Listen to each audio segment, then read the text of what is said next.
Hello, everybody. Welcome along. My name is Benjamin Bloom. This is the Benjamin Bloom Football Channel. Please leave your bias at the door and join us for this latest watch-along in the Championship. It is QPR versus Stoke, the first game of round 19.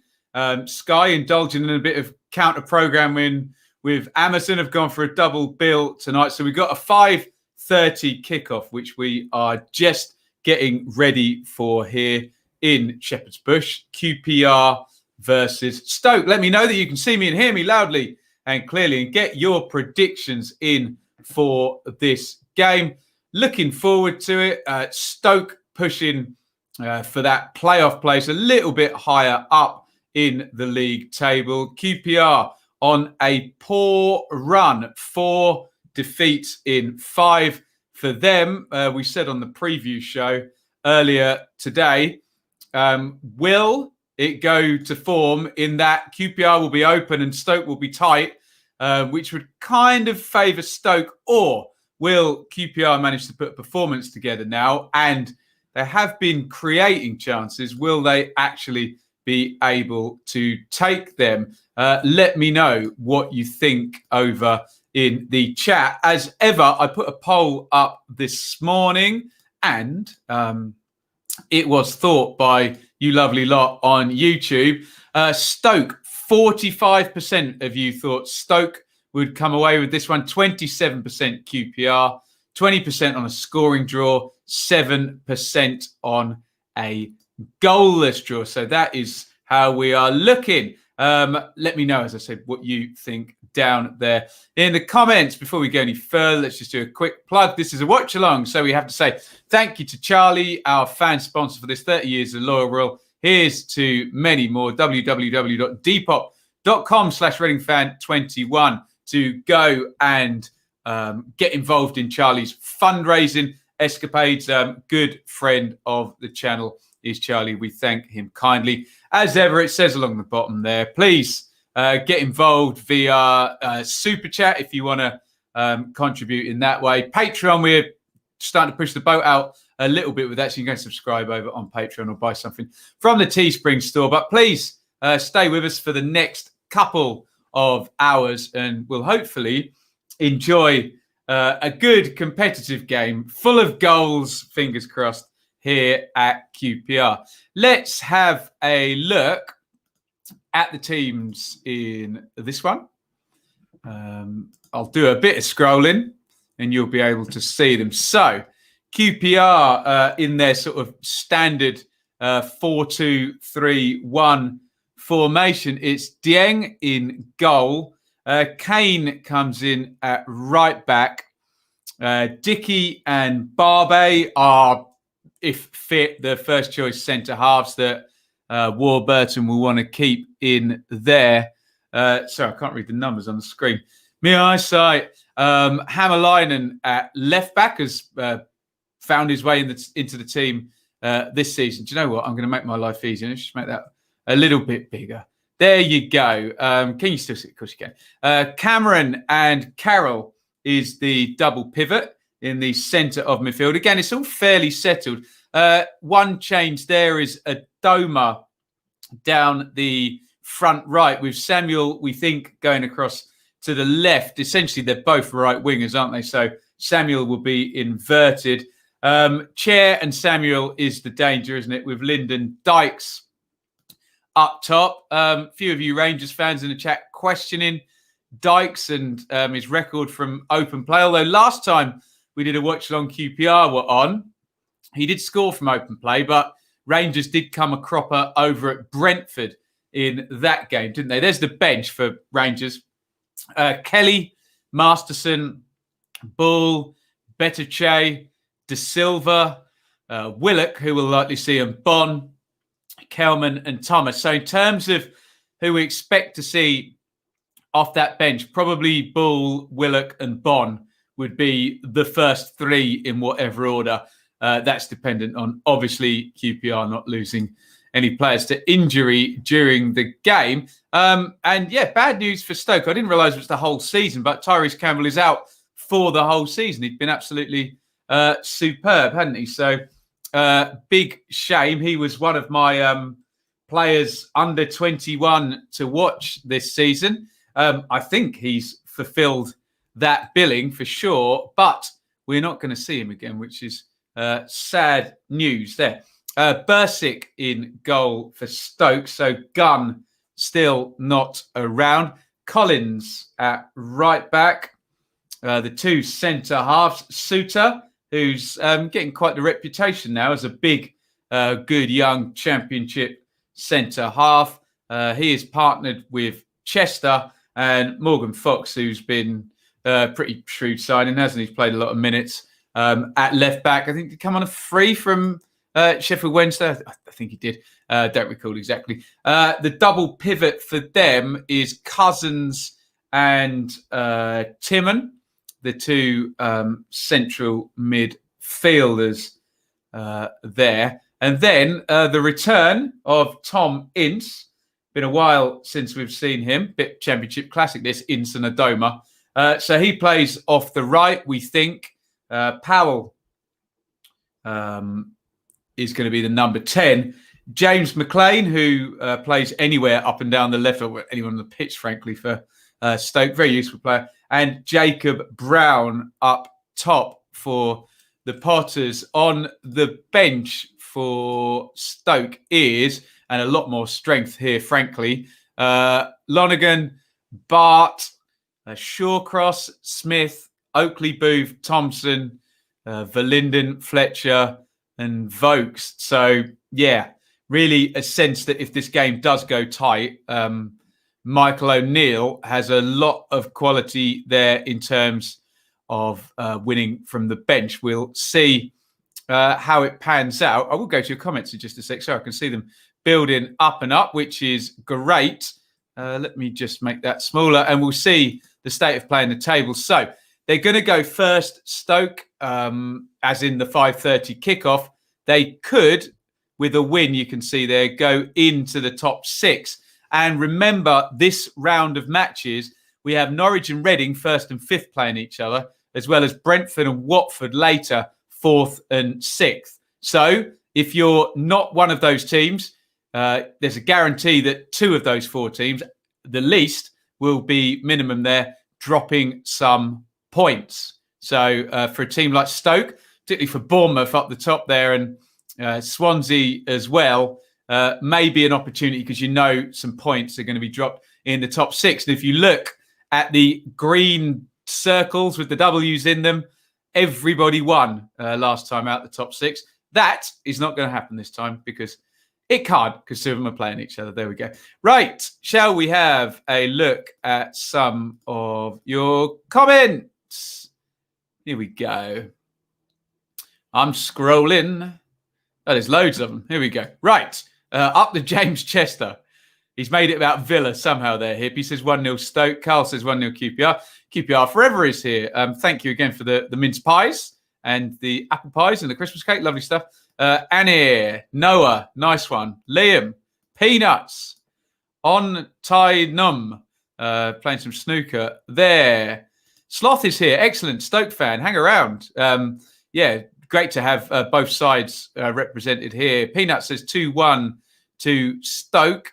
I'm not allowed to say that, am I? Potters, I think, says Wolf. Must win or hashtag Breadman out. Some pressure on a few managers now in the Championship. Warburton does have the pressure on him. Let's just quickly, we looked at this earlier in the preview, but if I go to the split screen, you will see the bad run that QPR are on. 4 defeats in 5 and just the single point against Millwall, who have not been playing well.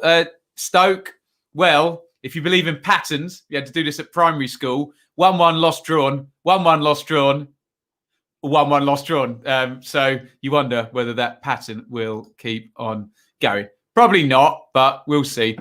What have we got here? 3-1 Stoke, hopefully, says Unknown Wolf. James, glad you can make the stream. I'm glad you can make the stream too, James. Brilliant. 1-0 Stoke, says Annie. Hoping for a win. Very much needed, creating chances. Just need a striker that can finish them. Lost faith in Linden and Bonn. Let's see if they create the chances and whether they take them. Yes, I will just be doing this one tonight, early night for me. Sloth says, we're missing Clucas, Smith, Mikel, Allen, first two keepers, and of course, Campbell now up for the season. Fletcher and Thompson not got enough to start with. Bare bones. Bare bones. The bench still looks pretty good, though. So this is where we have to understand the hierarchy of teams here, that bare bones for a Stoke or for a Norwich, they can still get out a pretty decent team and have a bench. I make Stoke, outside of the Parachute Cartel, the sort of strongest in terms of numbers in the squad, and they need it with all those injuries there. Look, Clucas, Smith, Mikel, Allen, and the keepers as well. Hey, should never have sold Butland. That'd been coming anyway, hadn't it? Hammerline, is an offensive choice. Hard to predict over or under goals because Stoke is more of an under team. Well, they certainly are, aren't they? Lock, yes. How's Hammerline been? He's working his way in. Peanuts, not a spectacular burst onto the scene, but not decent, steady. Yeah, Noah says he's played well there. Dodgy defending at times from Hammerline and in corners. Good going forward. He'll learn that, hopefully. Hopefully. Right, what else have we got here? By the way, what do you mean? Leave your bias at the door. I think you know what I mean. What we hope for on this channel is that we can have balanced discussions about football where people don't let their bias, either for or against the team, get in the way of the facts. For example, Keith Stroud, referee Stroud, has just walked out.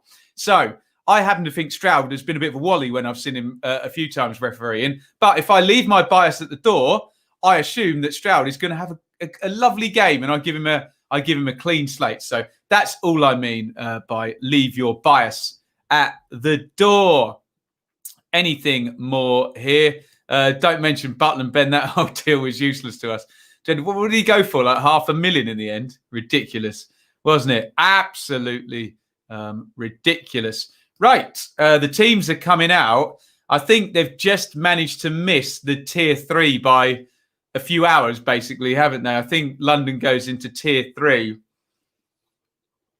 Does it go at midnight? I assume it will be, or I don't know when they do it, or when work starts tomorrow, or what have you. But if this game was tomorrow, there'd be no fans in it, as I understand. So enjoy it, the QPR fans who are in the stand there.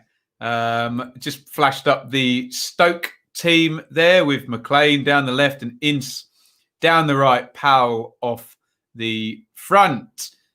Lee says, I'm a Stoke fan, and Stoke's record against London teams is woeful. Against London teams or in London, or both? It's Leeds who've got the worst London level, isn't it? Dale says, missing half our team. I would love to see Verlinden given a game. Played well on loan. I'd love to see him come on tonight. He is on the bench, is he? Interesting. Is tier 3 clockwork orange alert level? I don't know what it is anymore, isn't it? Dear oh me. In London. Okay, interesting. Well, see if Stoke can work on their, what can we call it? Capital phobia or issues. Right. We are very, very close to getting underway in this one. Referee Stroud is trotting over to do something or other and now returning to the centre circle. Bit like cake, different tiers. Absolutely. Stoke's injuries are mad. Yeah, a few teams struggle. Norwich, Stoke, Millwall had a big load. COVID season, ridiculous schedule. Good luck to these players getting through it, I tell you. Right. If everybody is ready, the players are taking the knee. If you want to sync up with me, I'll try and give you a wave on the kickoff, but we'll do a time sync as we go. So the game is about to kick off. I'll try and give it to you. There we go. We are off 0-0-0-0 at that point. Get your thoughts in as we go. You'd expect Stoke to stay fairly tight and bring QPR onto them and then try and exploit. Although it looks like Rangers have won a corner after 17 seconds. Let me know if you want a time check and we'll do that maybe a couple of minutes in. It's a corner to QPR straight away. Bright Samuel won that one. In it comes from the right from Chair. It's missed on the near post and Stoke have got it out. Samuel recycles. Chair has got it again. Stoke in a good defensive block there. Clipped down the right-hand side and Adoma wins the second corner. By the way, if you put goal in the chat and there isn't a goal, you will be going in the timeout. So congratulations to Sam, who goes in the timeout. No fake news here. Blocked for 5 minutes. Ruthless. Right, here we go. Another corner for Chair. In it comes and headed clear by Stoke. They're going to recycle it again. A bit of space on the left-hand side here. Good feet there. Knocked back, swept out again to the left-hand side, blocked, and I think offside there against Tom Carroll. Let's have a look in the comments. What do we got here? Could be playing Arsenal next season. Good luck with that. What team do I support? I support the mighty Ipswich Town, who are playing at home to Burton tonight. Joy, joy, joy. Joy to the world. I don't envy you this week, Ben. Oh, crazy, isn't it? Yeah. 3-game week. So, yeah, we've essentially got 22 games to keep up on. I only need to do 5 in the Premier League. So we're okay. Could have done with 2 of them playing each other, though, to cut out 1 game. Diagonal across the pitch here is Tom Ince, right-hand side of the box, inside Hammerline.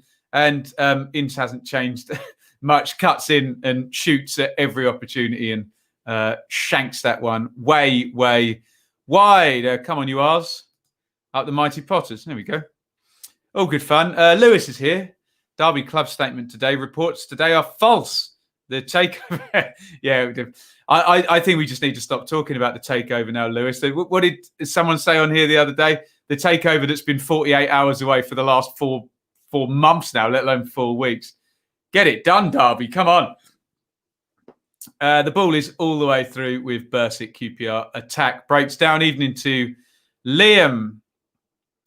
What do you make of the Grealish news?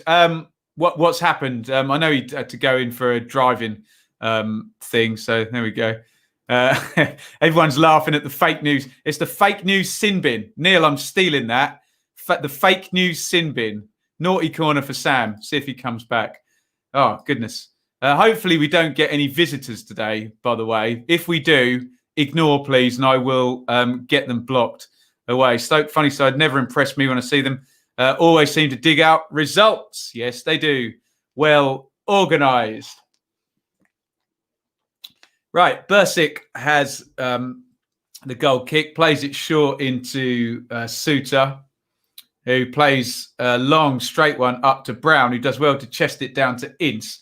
Ince down the right against Hammerleinen. Nice cross by Ince that.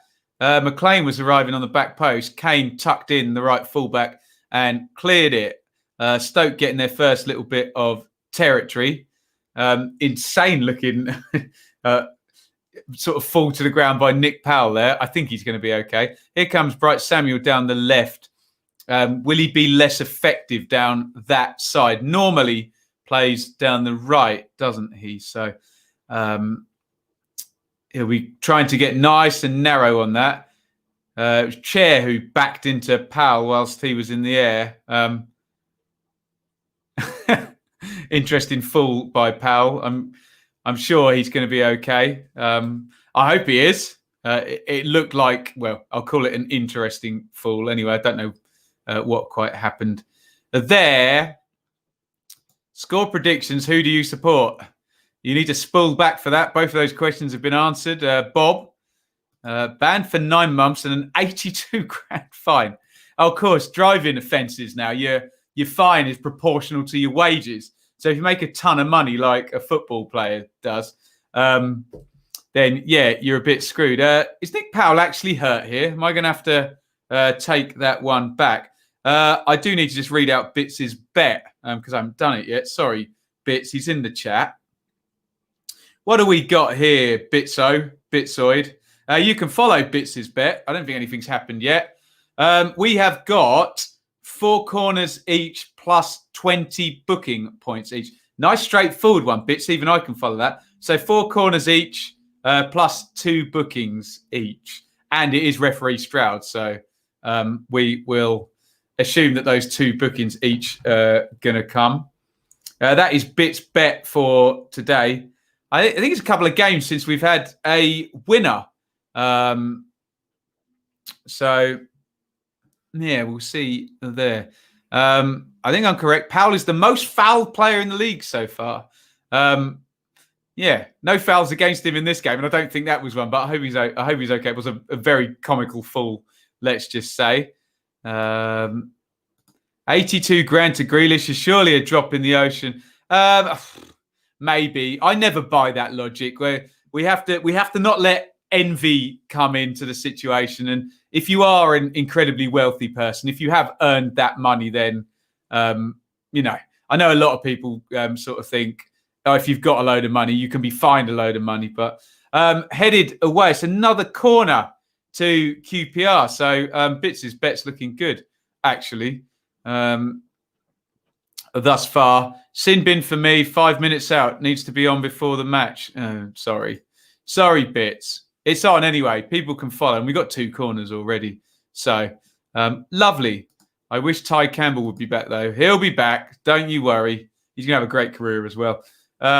Chair puts the corner into the back post. Oh, headed back across the box. I think by Dickey. They've still got it though. Rangers. Chair low cross. Good clearance to the edge. Driven in, handball shout there. I think it was against Timon. Chair still got it. Another low cross. Half cleared. Poor clearance. Put straight back in there. And finally, Stoke get it clear. Kane has it. Diagonal from him to Adoma. Nice ball if he meant that. Adoma down the left. Temporarily swapping with Bright Samuel.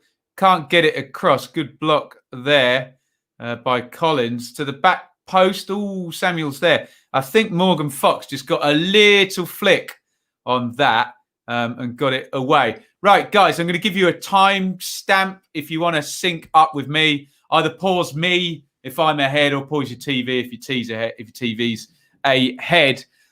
So it's going to be 8 minutes and 20. I'll count down 3, 2, 1. It'll be 8 minutes and 20. If you want to sync up. 3, 2, 1, 8:20. Throw in for Rangers, and there's a handball. I didn't quite see who committed that, but referee Stroud is in the centre of the picture where he loves to be. And Bursic is going to take the free kick. Dallas is here. Morning, Ben. 9:37 a.m. in NorCal. Enjoying the chat at Northern California, I take it. Hello, Jude. We've had Dallas on before, haven't we? Great to see you. Really not seeing Stoke get corners. Well, we'll see. We will see. Here comes Stoke, in fact, with Ince. Ince into the box. Low cross behind everybody. And McLean had got in on the far side. They left it a bit open for Adoma. Now, Adoma's going to try and run Fox. And I think he's going to be helped out there by Cousins on the cover. Flicked on by Brown, the clearance, but they've turned it over. Bright Samuel into Hammerlinen. In the central midfield is Carroll to Cameron. Nice touch by Cameron. Oh, Cameron, if he meant that, nearly split the defence there. But too much on that. He might have just been playing it into an area. Oh, no, to be fair, I think he did mean that. It would have been a hell of a pass there. Outside of the foot and not a big gap to aim for, but Dykes couldn't get on the end of it. Rangers have it at the back. Here's Dieng and Dickey. Now, when we saw Stoke and Reading, Stoke won 3-0 and Reading did play out from the back like this. And Stoke literally managed to pinch the ball off them for 2 of their 3 goals. So that'll be something we've seen before that they'll look for. Third corner already to Rangers here. So, yeah, good start to Bits' bet. Good start for Rangers, but, I mean, 3 corners is 3 corners. Haven't created any chances as such yet. And that's what Stoke will do to you. In it goes and headed clear. Again for the Potters. Recycled. Nice ball there back down the line to Chair. Chair crosses it in looking for Dykes. Another good header clear. And with rudimentary defending, Stoke are very decent, aren't they? Head it, kick it, as Warnock says. And they're good at that. They really are. Here's Fox, who has his head bandaged. I'm not entirely sure why. Has that already happened during this game? I'm surprised if it has. Collins into the central midfield. It's back with Suter, who goes long. Not a good ball. And an easy header back home. For some reason, Kane and Hammerlinen had swapped sides there. But back they go. Adoma comes short. Again, Stoke very quick to snap in when Rangers play out. Chair has turned his man now into the box. Chair, lovely ball. Oh, how has Dykes not managed to put that home? Superb play by Ilias Chair down the right-hand side. It's played into the channel, and it's a lovely little turn of pace here to beat his man. He puts the most inviting cross in, and I think Bursic has made the save, has he? I have to see a replay of that. Brilliant play by Chair. Exactly the right pass as well. Oh, does he just slice it? Have a good look at this now. Oh, I tell you what happens. It's actually very good defending. We'll give Dykes a pass there because I think it was Suter just gets a little nick on that 1 inch before Dykes. So Dykes is getting ready to put it in, and I think he just diverts it away from him right at the last there. Took about 4 replays to see that because I couldn't figure out what had happened yet. So I think I'm going to give Dykes a pass there and say good defending by Suter. QPR have started well. Again, we talk about forcing chances. They're forcing openings, but not chances. If you understand my logic, they're forcing corners, 3 of them already, and a good opening there, engineered by Chair down the right. However, the Stoke defending is solid so far. Given away there, and Cousins has it. In fact, I apologise, it was Cousins, not Suter. Sorry, one's wearing 36 and one's wearing 37. I got them confused there. This is Suter, who goes back to Bursic. Stoke would want to be a little bit comfortable than they are at the moment, but they're happy to defend, aren't they? Let's have a look at your comments here. Frustrating Bond not starting again. I wonder whether he would have managed to read that touch. I say give Dykes a pass there, but it'll go down as a chance, won't it? Here come Stoke and Powell. Shielding the ball to Collins. Collins steps past his man. Good play, though. He's going to win a foul. No, advantage given. Here comes Powell to the edge of the box, looking for Brown. Not good pass by Powell, and Rangers can counter-attack now, or not. Adoma into Kane, and has gone back home to Dieng.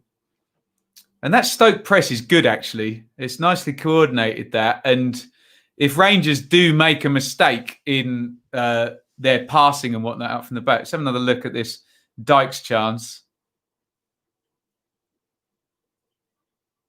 And yes, he just touches it. The slightest of touches. They're like super slow motioned, that one, just to take it away. Doesn't even take it away. I think it's like studs touch it and it bounces off the ground and kind of up over by 3 or 4 inches where Dykes thought it was going to go, which was enough for him to miss his kick, essentially. Carroll goes back home to Dieng, who goes along, headed back by Fox. A bit of head tennis there. McLean's got it now on the left wing. Nice little touch around the corner there from Timon back to McLean. Here is Suter. Someone tell me, did Cousins used to play for QPR, the Stoke central midfielder? I think he did, didn't he? Sorry if I've got that wrong. Someone will confirm it, won't they?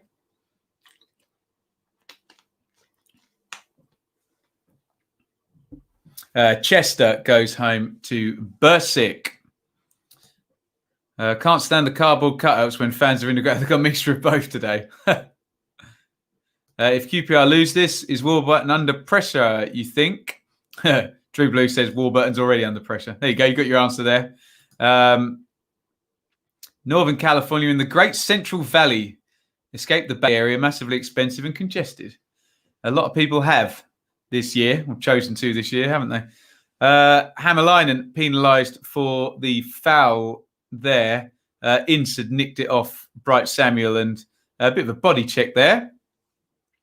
I wouldn't do that with referee Stroud on the pitch, put it that way, but he has got away with without the yellow card.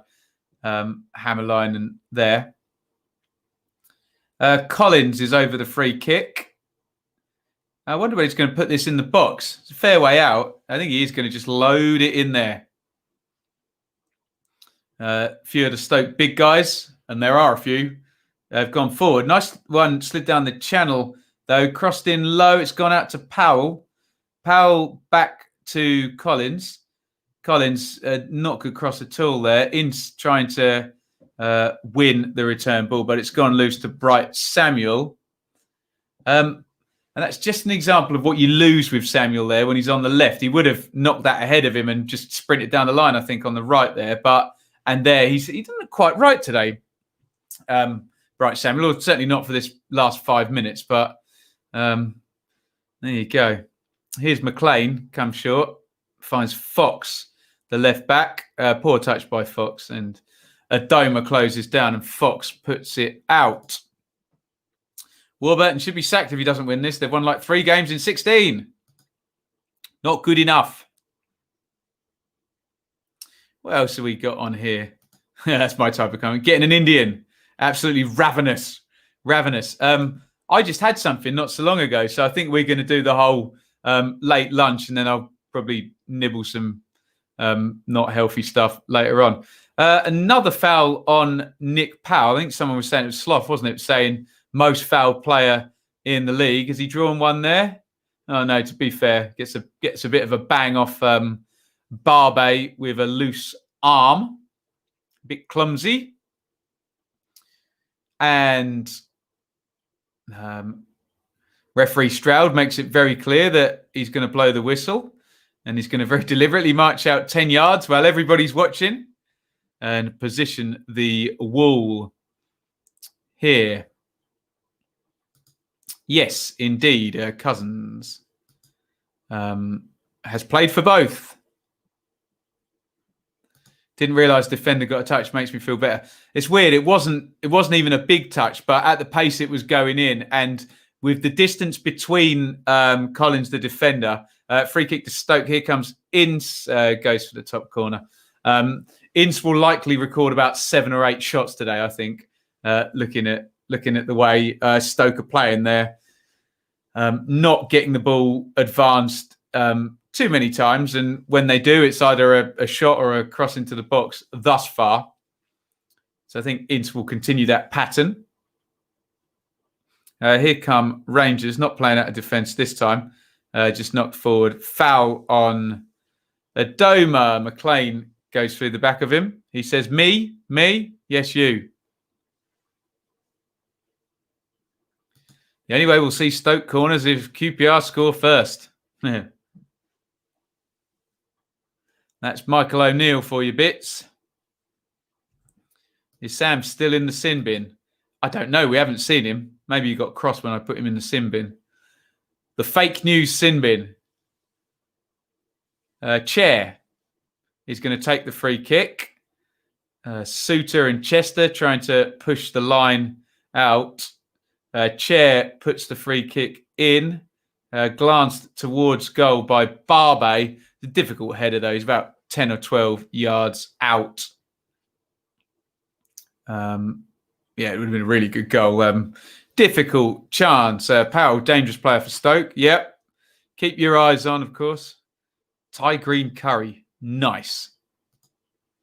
Have Johan Barbet as a defensive liability? Oh, I think liability is a bit stretching it. He has conceded a few penalties, though, over his time at Rangers, hasn't he? So maybe liability is the right word to use. I don't know. We wish him the best. Forest v Wednesday prediction. Alfie, you need to go into the... it's already on the channel.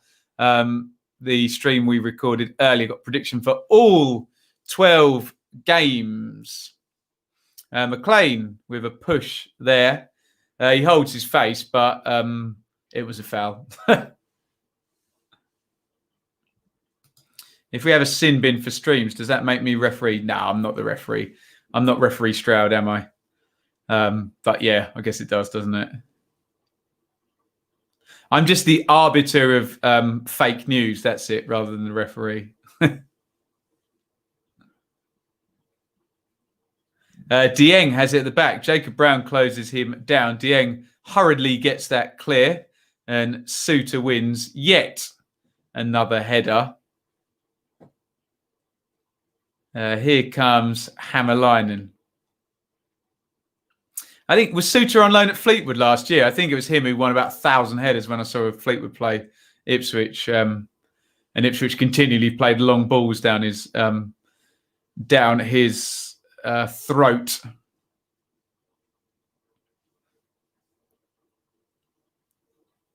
Collins has it in the right back position.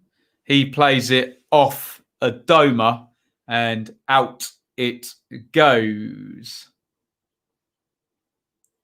Exactly the pattern we expected. Rangers trying to progress the ball. Stoker, difficult side to play against. No real big chances. However, we were 1 inch away from a real big chance. A bit of skill by Chair to beat his man and a low cross and just a good bit of defending. And Dykes, well, he would have had a tap in, wouldn't he? But just taken off his toe by Nathan Collins. Otherwise, all much of a muchness. But here we go. Brown heads it. Oh, McLean was in. If Brown could have headed that into the path of McLean arriving there. They're just up in the air, really. And it's poor from Dickey. He loses his bearings, tries to head it in field. And Brown pounces on it, but couldn't find McLean. Out wide it goes to Fox. Rangers get it clear. And here comes Adoma. That's a horrendously heavy touch by Adoma. And it's swept up fairly easily by James Chester.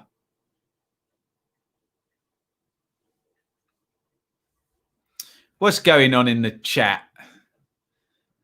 Is Adel Tarab the best player to ever play in the Championship? With my nerd hat on, we need more meat on the bone there. Probably a fair argument for the best individual season. You have to remember that we've had essentially Paul Gascoigne playing the Championship for Middlesbrough. So by the definition of the wording, best player, is Adel Tarab as good a player as Paul Gascoigne? No. We've had some good players come down at the end of their careers, haven't we? All on the way up, indeed. But best individual season, maybe. Maybe so. Here comes Bright Samuel. Plays that one wide, and Stoke have managed to sweep it up, and Fox has got it again. Watch the 92-90. There's a proper fan, isn't it? Watching the 92-93 season review for fun, hey?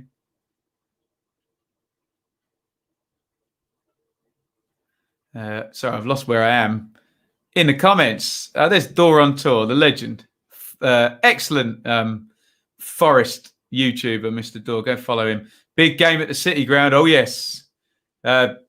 Arguably, the narrative-wise, the biggest game of the season so far, that. Forest and Sheffield Wednesday. Is that tomorrow? Or is it tonight? You don't want to be losing that. You really, really do not. Neves from Wolves, best player that's played in the Championship. Yeah, he was a Champions League level player. Playing. Look at Diogo Jota as well, playing in the Championship, wasn't he? Ridiculous. How am I today? I'm lovely. Yeah, doing well. Here is Chair, who's such a skillful player, isn't he? It's gone diagonal again, looking for Bright Samuel. Have a look for that switch of play a few times to try and get Samuel. But the one thing you know about Stoke and Michael O'Neill is they won't leave their stations and leave a big load of space. They're very, very well drilled, and certain teams rotate positions a lot. Stoke don't. They don't really need to, do they? They let the players stay in their positions and try and do damage. You might get a fullback forward now and then. You might get the odd central midfield run into the box, but in the main, they've got a very sort of solid team shape, haven't they? It's back with Bursic. Dykes closes him down. Bursic looks for McLean down the left wing. He and Kane both hit the deck, and I think it's is it a Stoke throw-in? I don't know which way this one's gone. We'll find out in a second. Does anyone remember the 80s, 90s singers? Selena? I remember Sunita, not Selena. Bursant Selena.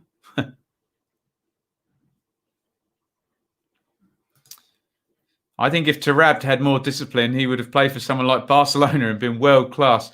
Ifs, buts, and maybes, isn't it? The truth is he didn't, and he only ever excelled, sadly, in the second tier of English football. So he just didn't have what it took to play top level football for a long while and thrive. So shame. I suppose that makes that one ridiculous season he had all the more fun, doesn't it, eh?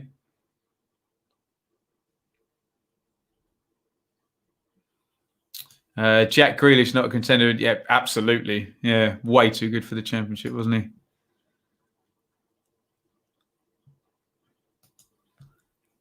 Oldham fans sure do love old times, back when we could actually win things. We were having a chat on the Ipswich Town Twitter the other day, where I think we came up with Ipswich and Oldham being the most depressing teams, in that no trips to Wembley, no promotions or anything of note in about 15 years. So yuck. Yuck, yuck, yuck.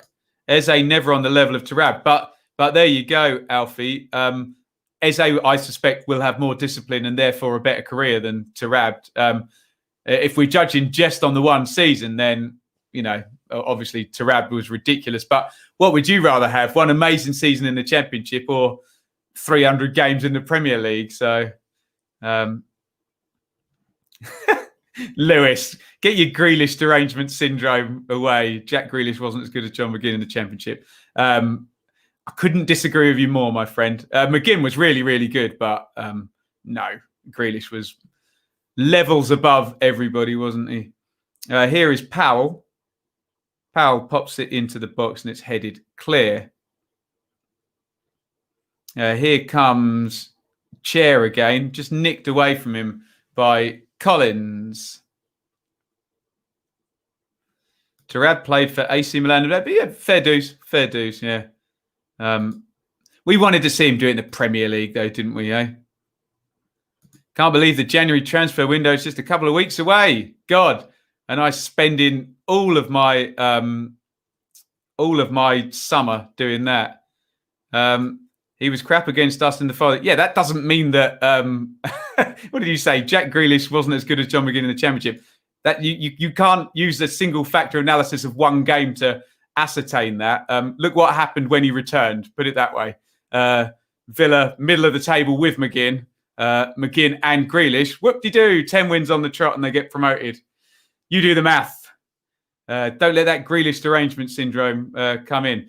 Foul on Brown. Referee Stroud waves advantage here. Clipped into the box. Ince on the back post, headed away by Hammerlinen. Forward comes Timon into the box. Collins has got it, but Chair chases back with him. In it goes again to Cousins and wide. Here is McLean and headed away. You need to remember, however good they are in the Championship, the proof is, well, exactly, yeah. We love the Championship, but yeah, there is a whole other level of testing how good a player is, isn't it? McGinn made Grealish play well. Did he? You hold a gun to it. You must play well, Grealish. It was certainly a good partnership, but there is one. I think McGinn's a brilliant player. I really, really do. But, you know, the other guy, he's the one, isn't he? Crikey, what a player. Prediction for this game. We've done them all already. You have to spool back there. Stoke are just having a bit more territory these last 5 minutes. It goes wide. Ince. Out it goes to Collins. Ince. Oh, good cross by Ince. Headed away by Larbey. I think it was Cousins who got the header back in.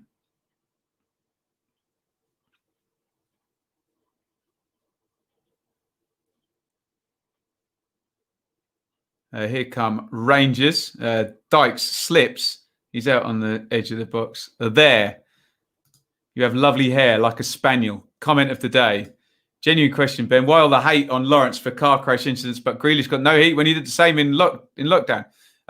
Look, I don't know what anyone's been charged for. I don't want to get into law stuff, but I think when you have rich young men involved in drink driving stuff, the public don't like it at all. So it's fairly obvious why, maybe some of the grief he got was unfair, but yeah, it's never going to end well, is it? Rich, supposedly privileged young men maybe flouting their privileges and not behaving in the best way.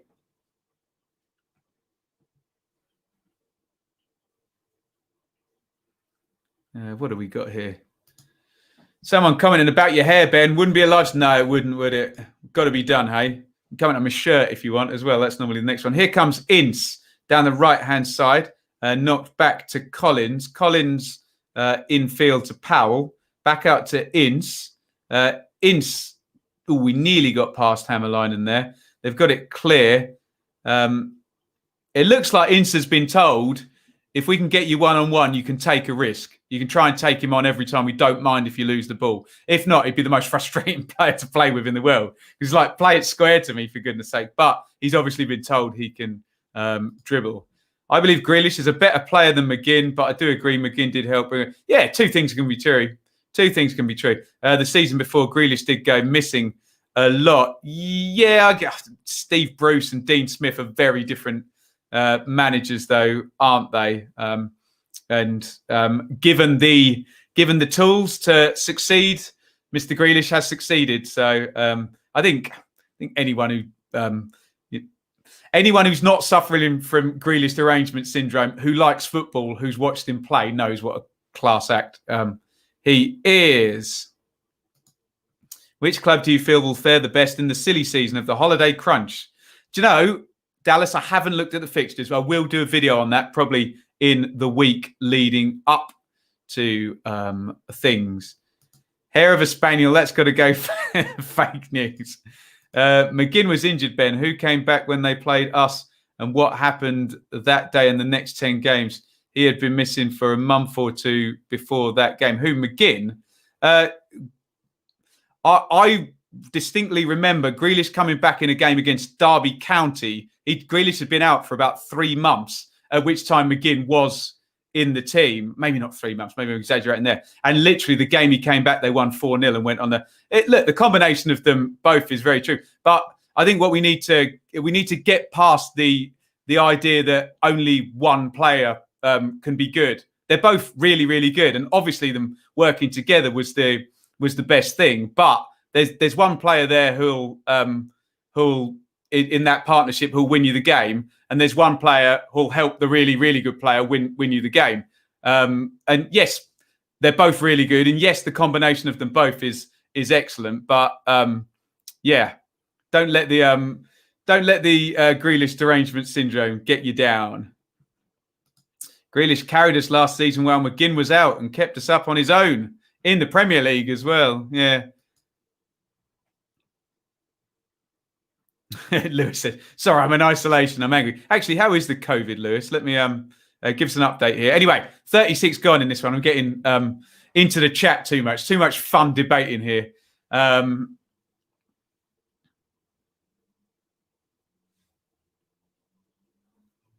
Played forward into chair in the 10 position, gets out of his feet, hits the shot low. I don't know, he's about 30 yards out there. I think Bursic had it covered and sort of flolloped onto the ground there. Wide it goes. Ben, you can't use that. We started with Florian, Josephson, Mason. I got no idea what you're talking about, Lewis. Buddy. I don't know what that means, I'm afraid. Give me some more context. Not a Blaze fan, but I've been fascinated by Sheffield United season. Oh God, it's been ugly, hasn't it? Not good. Hoofed up in the air. Headed away by Suter. I'm going to open a Pepsi. It's going to make me more hyper.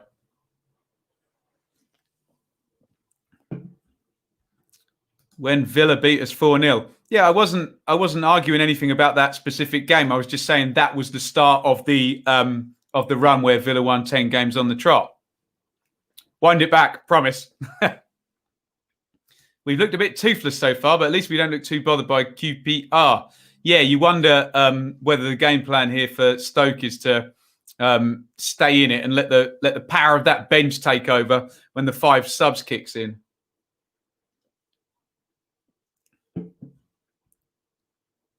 Flolloped to the floor. You know what I mean, don't you?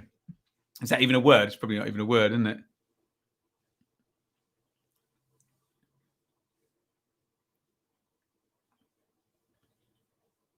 it? Dicky clears. Throw in to Stoke here. 38 gone. We're low on opportunities in this game. Maybe we just keep the chat going.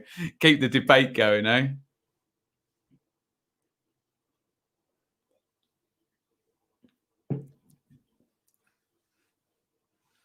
Fox boots it out of play. Tries to cross it in from the left-hand side. Not great. Not the greatest game so far, I have to say.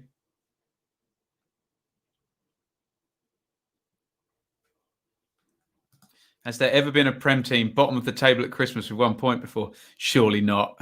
Surely not. Deary me. In terms of best championship players ever, I would suggest Kyle Walker. Became the most expensive defender in year on year he's produced. That's real talent, I believe. Yeah, like I was saying, Lee, it depends. Are you judging the actual player and the career, or just the season in the Championship? Didn't Graham Dorrans once get like 25 assists or something for West Brom? Championship guru. Powell knocks into the front to Brown. And then centrally, but Rangers are all over that. Here is Samuel. Bumped off the ball. He doesn't look as effective down the left, does he? Ince has got it. Back in their shape, QPR. Good press by them, and Suter has to go all the way home.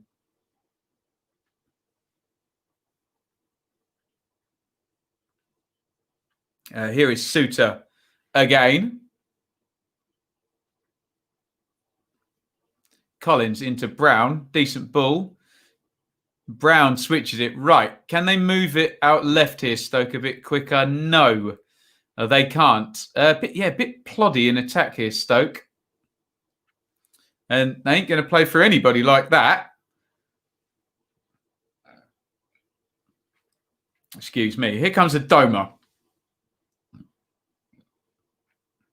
Into Chair, who gives it away. Poor touch by Chair. Powell. I think Powell has got Stroud's number. What is going on here with Cameron and Powell? Powell looks like a right wind-up merchant on the pitch. Arms and budging and barging and all over the place. But he wins the free kick. I think Stoke are looking for a smash and grab. Sort of wins this season. We've gone back to days of Pulis, harder to beat, at least defensively, missing Tyrese Campbell's ability. Up top, agree with all of that. Dale. Do look solid though, Stoke. As I say that, here comes Chair into the left channel. You get the idea. Stoke are the sort of team that it'll take a good goal to score past them, either a good bit of passing or a really good cross or something. Was that it? Nearly. Clipped into a dome. A good punch by Bursic there. Do you know what I mean? They make you work for a goal, Stoke. Some teams are easy to score against, leave themselves open, don't they? Nice punch by Bursic.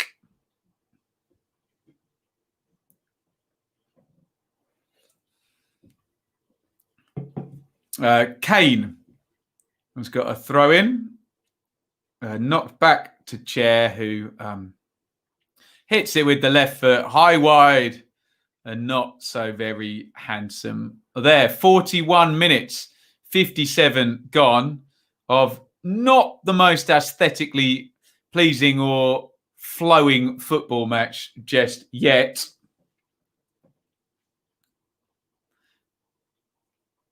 The one real opening, I guess, was Lyndon Dykes nearly getting on the end of Chair's cross. Collins just toe-ended it into the ground and away from him. They've played the channel there quite well. Oh, no, they haven't. It's run out of play.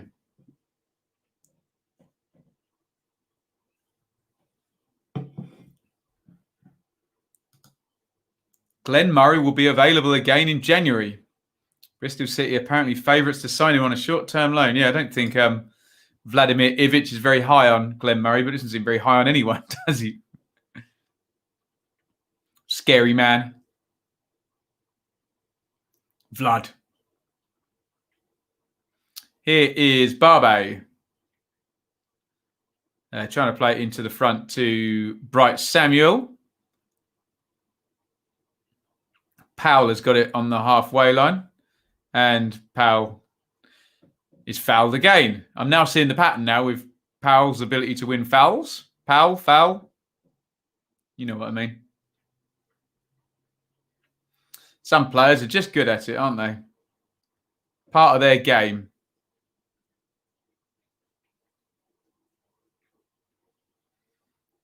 Big clearance by Bursic. 43-40 on the clock.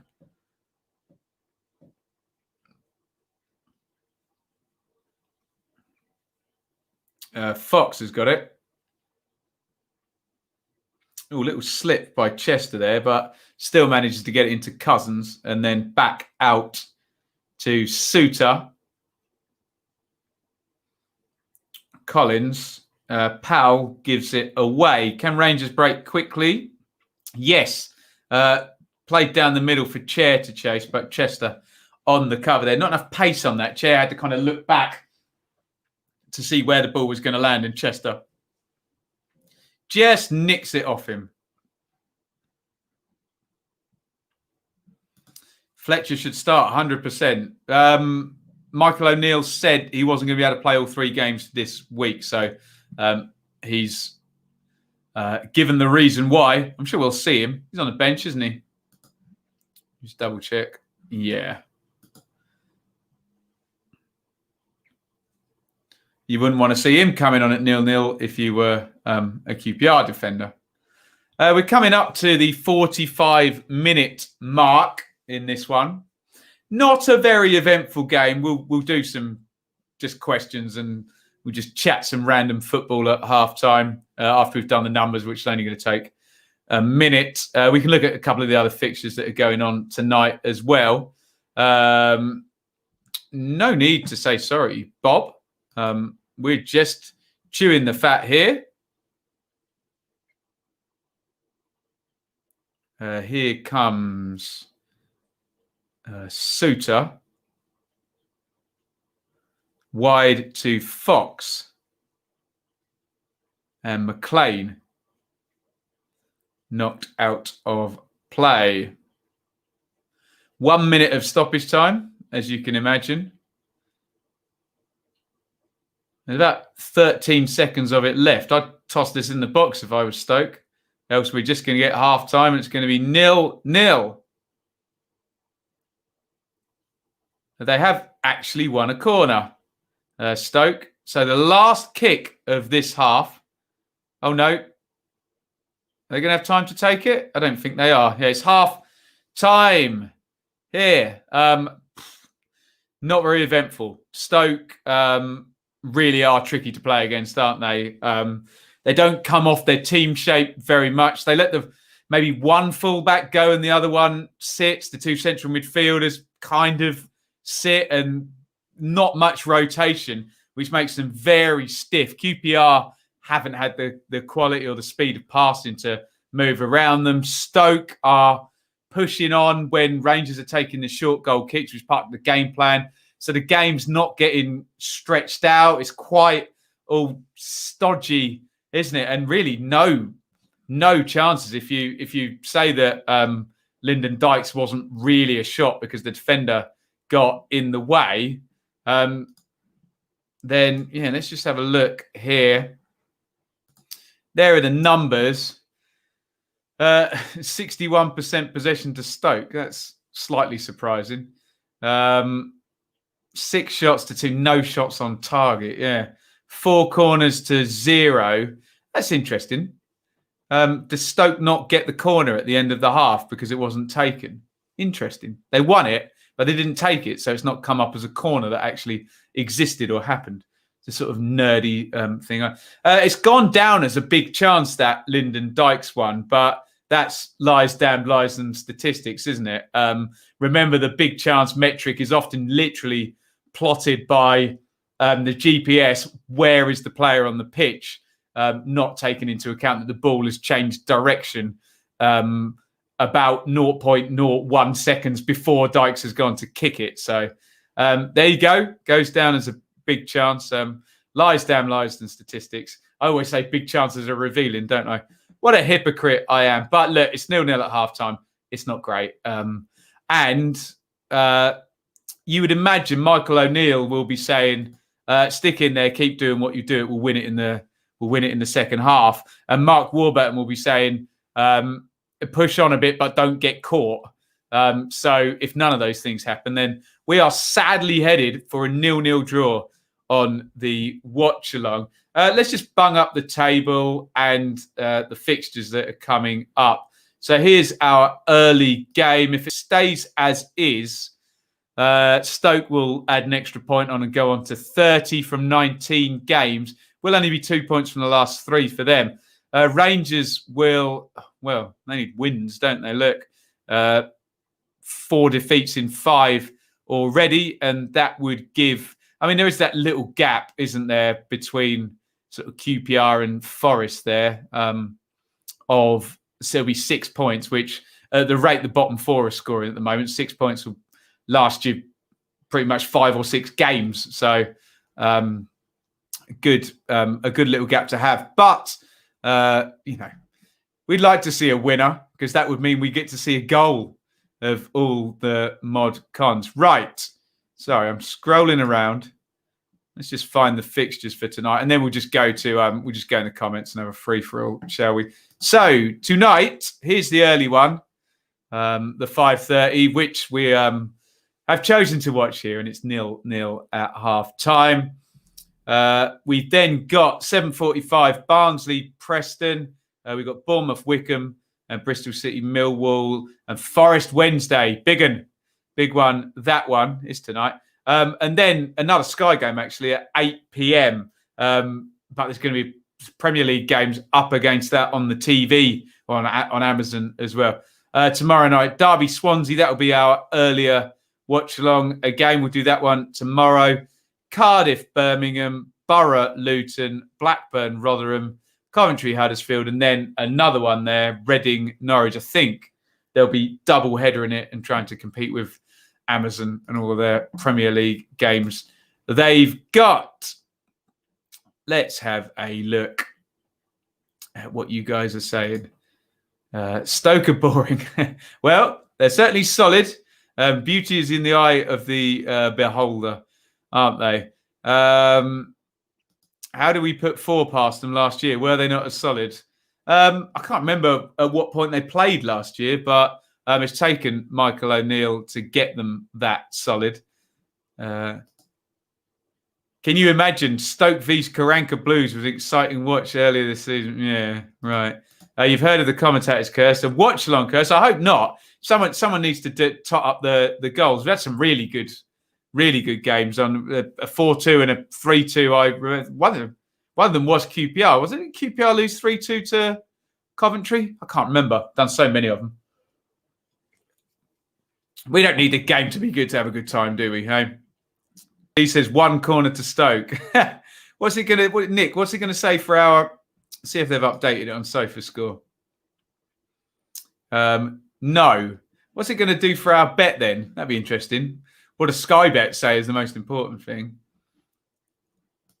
I would rather see Fletcher come on later than Sam Vokes, as he's been useless this season. And he missed that penalty the other day that could have put them 2 up.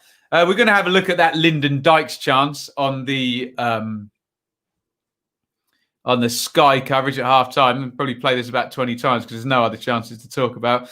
Brilliant by Chair. And, yeah, really good by Collins to cover that and just get a little touch on that. The slightest, a little bouncy cross, that one. And, yeah, just a toe end there just to lift it up off of Lyndon Dykes' control, basically. What did QPR do with their Eze money? Well, Lyndon Dykes was a couple of million. It was a good question, actually. We could really answer that properly, couldn't we? Let's answer it properly. Bear with me 1 second, and we will do a sensible analysis of what QPR, how much of that money they were allowed to invest, if I manage to hit the right buttons, in a timely fashion. Here, what have we got? Current season's transfers. There we go. Right. So if I copy that into there, we can tell you exactly what QPR did with the money. And I mean, they did spend, look, and again, let's not get into what everyone thinks transfer fees are. Again, my normal argument is show me the deal memorandum signed by the club and their chief exec, and I'll believe you. If not, I'll just go with what Transfermarkt's saying because they, they seem to be a reasonable enough source. So look, you can see there, Kelman, Amos, and Willock undisclosed, and then Transfermarkt thinks about 2.4 million for Dickey, about 2 million for Bon, and about 2 million for Dykes. So I don't know, if you add up all of those deals, then they have invested some of the money. And that's what you've got to do when you sell a big player. You've got to try and sign 2 or 3 with it. Obviously, the example I always give is Ipswich had Kieran Dyer, who was an amazing player, way too good for the second tier. Sold him for £6 million, signed 4 players that all became first-team players the next season and then got promoted. They couldn't get promoted with Dyer, but they could get promoted with the 4 players that they replaced Dyer with. However, I think Dickey's been pretty decent, hasn't he? But Dykes, Bon, Willock, who was the other actual undisclosed? Amos and Kelman. Do you know what I mean? You have to then give more output than Eze gave, all on his own, and they clearly haven't done that just yet, have they? What else have we got here?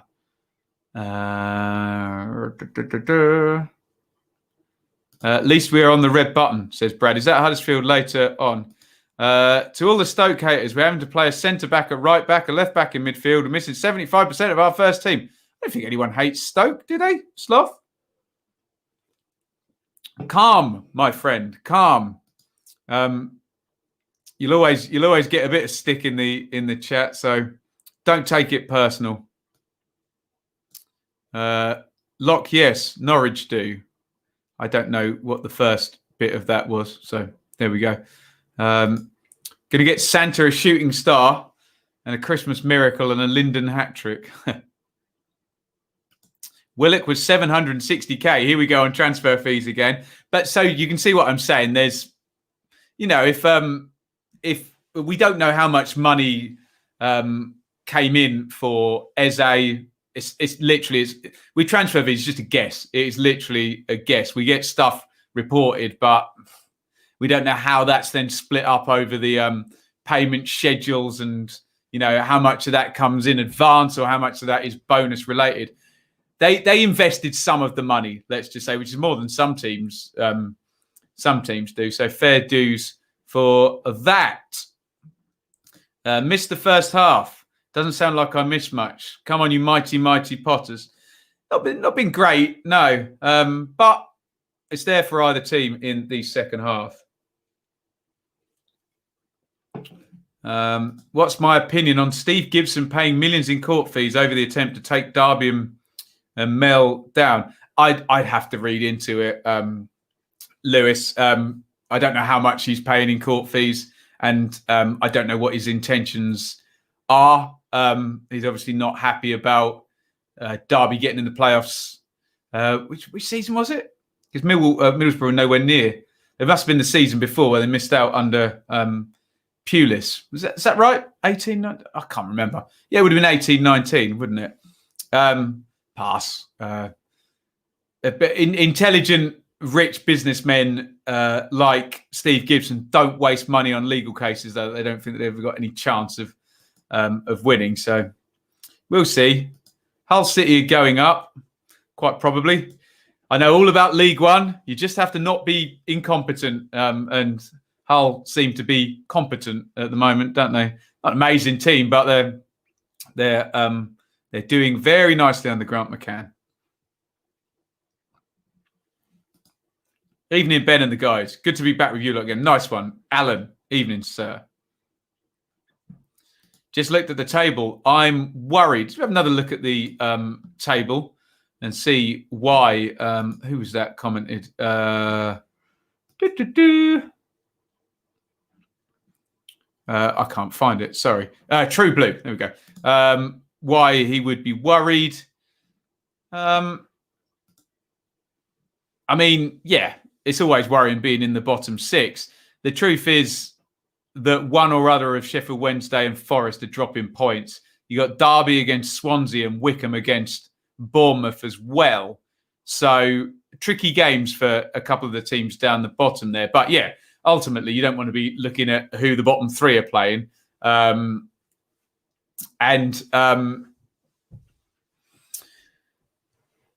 You want to be winning your games yourself, indeed. But point per game for QPR, not spectacular, but you probably won't get relegated at that rate. But you don't want that to be the extent of your expectations, do ya? Would you say that this game was similar to Coventry-Birmingham? No, although that game really dropped off in the second half, got really bad, didn't it? So we'll find out. This hasn't been inept. It's just been a little bit stiff, hasn't it? If you know what I mean. Whereas that was just, it got really loose and awful, didn't it? So,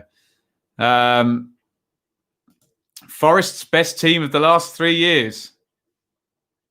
Okay. Over the stadium sale, Ben, he even tried to appeal the takeover. Well, I wouldn't worry about it, Lewis. I don't know what's going on with court cases or things of that nature. I think we focus on the football and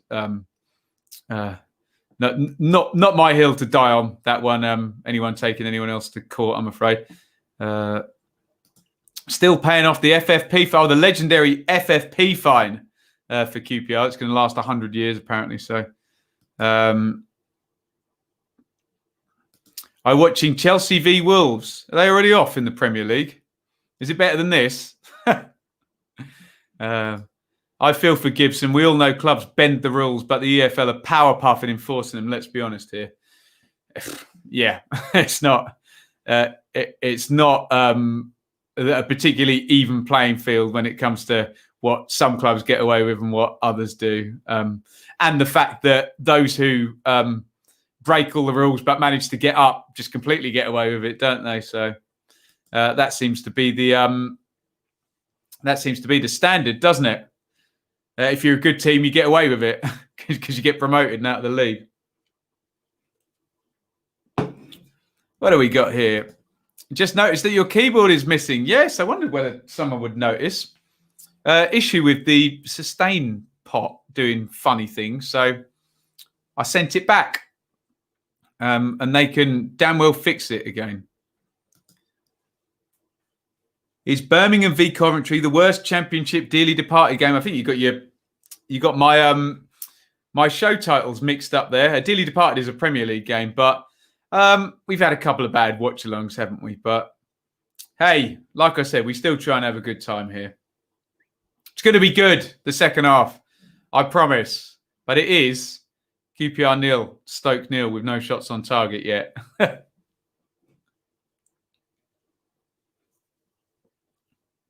Michael O'Neill looks ready for the second half. We are about to kick off. No substitutions. There is Stephen Fletcher. We'll no doubt see him in the next 15 or 20 minutes, I'd have thought. QPR players just finishing their warm-ups. And here we go into the second half. And it's going to be a question of hopefully not more of the same. Hopefully the game stretches a little bit, because you do worry if it gets to 60, 70 minutes where the both teams will just back off a bit and say, fine, whatever, 0-0. Everybody goes home with a point and a clean sheet. What will be QPR's new set? I don't know. I'm sure one of the Rangers fans can answer that one. Who asked that? Alfie. Thoughts on Forest linked with Evandro and Grzycki in January. Forest don't need any more players, I don't think. They've got a very bloated sort of first 18 or 20 or so. They need a settled first team and to win some games, don't they? But obviously Grzycki's very good. And they're not short of, Amiobi, Lolly, Freeman, Knockhart. Not short of players to play up there. I don't know whether they need another. Just need a settled team, don't they? Stoke have won a throw-in down the left-hand side. Morgan Fox is going to take it. Take it to the limit. Name that tune. Squibby-dee. Long one forward by Stoke. Ince is into the drop zone here. Ince plays that one wide. They've got McLean on the left corner of the box. McLean, low cross, good clearance by Dickey. Stoke have started the second half reasonably well. Got the territory. The ball's moving a little bit quicker. And some threat there. Fox has got another throw in here.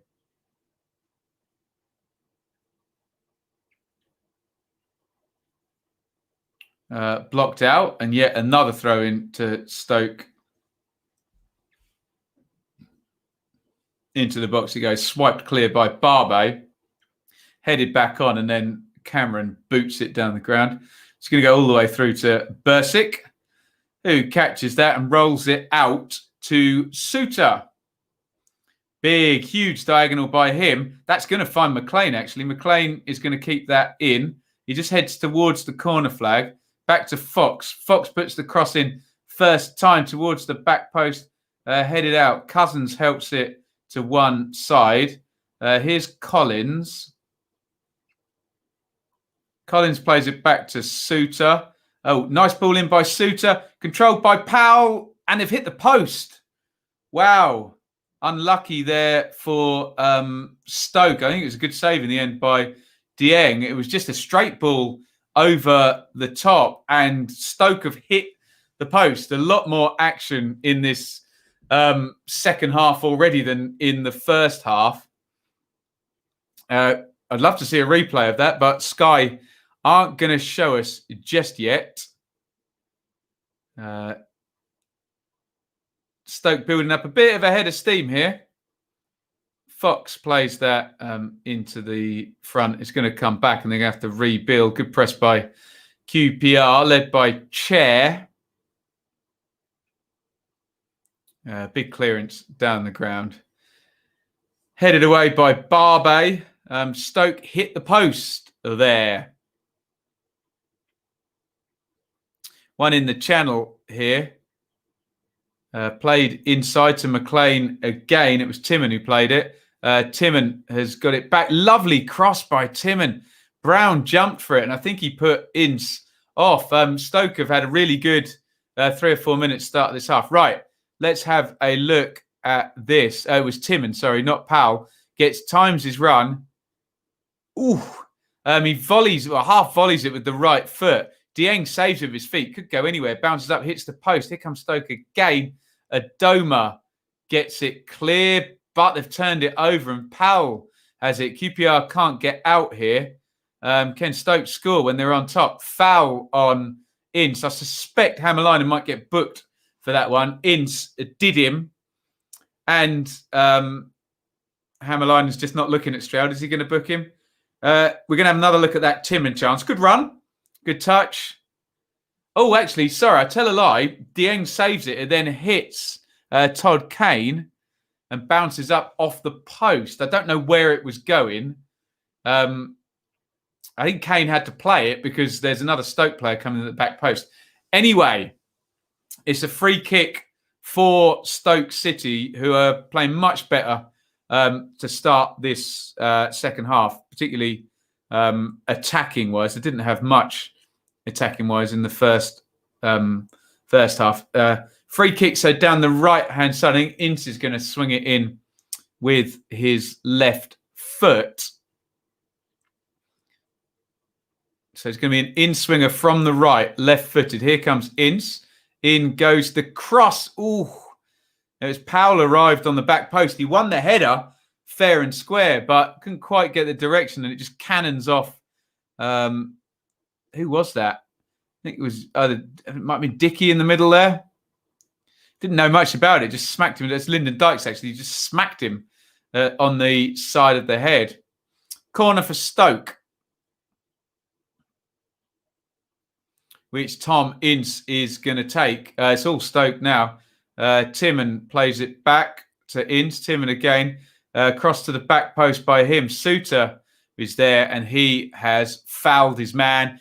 And if I were QPR, I would take as long as possible to take this set play, get my team as far up the pitch as possible, and play this goal kick long. It's been a really good start by Stoke in the second half. They've hit the post and they've had all of the ball, to be honest. Much better stuff by Stoke. Much better entertainment, actually, as well. Warburton looks a little concerned. Ooh, ouch. Dykes went up there with, I think it was Cousins in the middle of the pitch. They both fall to the ground, but fortunately, they both sprung back up again.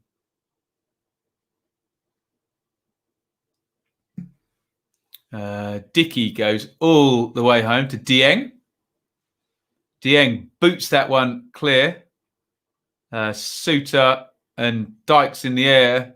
Looked like a bit of a mean jump there by Dykes into Suter. I think Stroud saw it and played advantage. Here comes McLean down the left wing into Timon, who hit the post, well, indirectly off Todd Kane.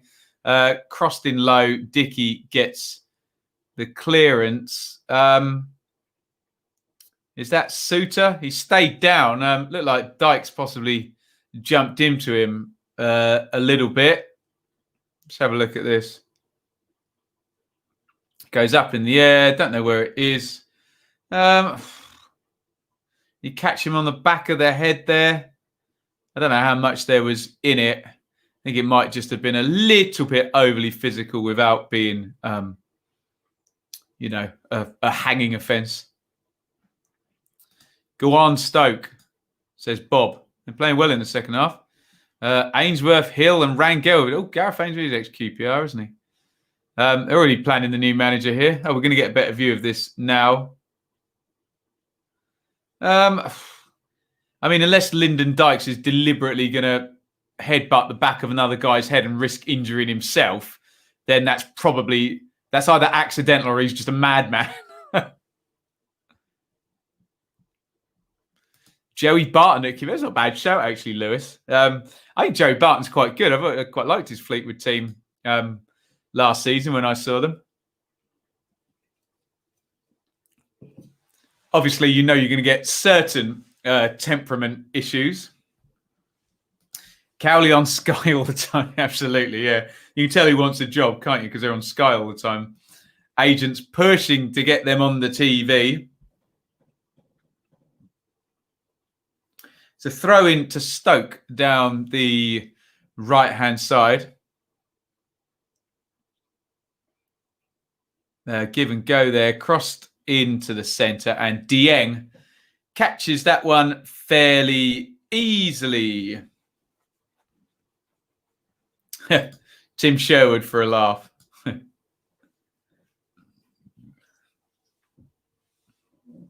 Dieng clears that one down the ground. Dykes flicks it on. And Chester goes home to Bursick. Much better second half so far. It's almost like the ambition of Stoke in this game will define how entertaining it is. If they're sat in, it's not a great watch. But when they're going for it, it's a good watch this. Here comes Ince down the right-hand side. Stands up, Hammerlinen. Ooh, crosses that one in. McLean was arriving. It's gone loose to Powell. His left foot volley is blocked. That's surely a foul. And it's just a silly tackle. Really silly by Jeff Cameron there. I think it was Sloth in the chat who made the comment about Nick Powell. To be fair, he's very good at drawing fouls. He gets his body in the way and lets people hit him, as he did just there. It's really silly from Cameron, though. Too obvious push in the back there with referee Stroud right next to him as well. We're going to get a substitution. Is that Don Bull going to come on? Jeff Cameron chuntering away. Another free kick to Stoke. Ince once again over it. It was him who put in an in-swinger last time. Complete deja vu here. We've got the same camera angle of the same player. Attempted exactly the same free kick pretty much. In it goes from Ince, headed away to the edge of the box. Cousins recycles, headed away by Kane. Here's Ince one more time. Ince, the cross is just deflected and they managed to get it clear. And Bright Samuels actually got hold of it the other end. That's good play by Morgan Fox there because you'd expect Samuel to try and put him in trouble, either draw a foul or go past him there. But Fox nicks across and wins the ball. Rowett will be updating his CV soon. He's in trouble. Here comes, so Chris Willock's going to come on as well as Dom Bull. Looks like Adoma is going to come off. Now, does that mean that Bright Samuel can swap wings now? Yes, it looks like it. So I'd imagine Willock will play down the left, which will totally free Samuel up as well. So Carroll has come off and Bull has come on. He'll just play in central midfield. That team almost looks better, doesn't it? So Samuel will go down the right wing and Willock will go down the left. Bit more balance now? I wonder.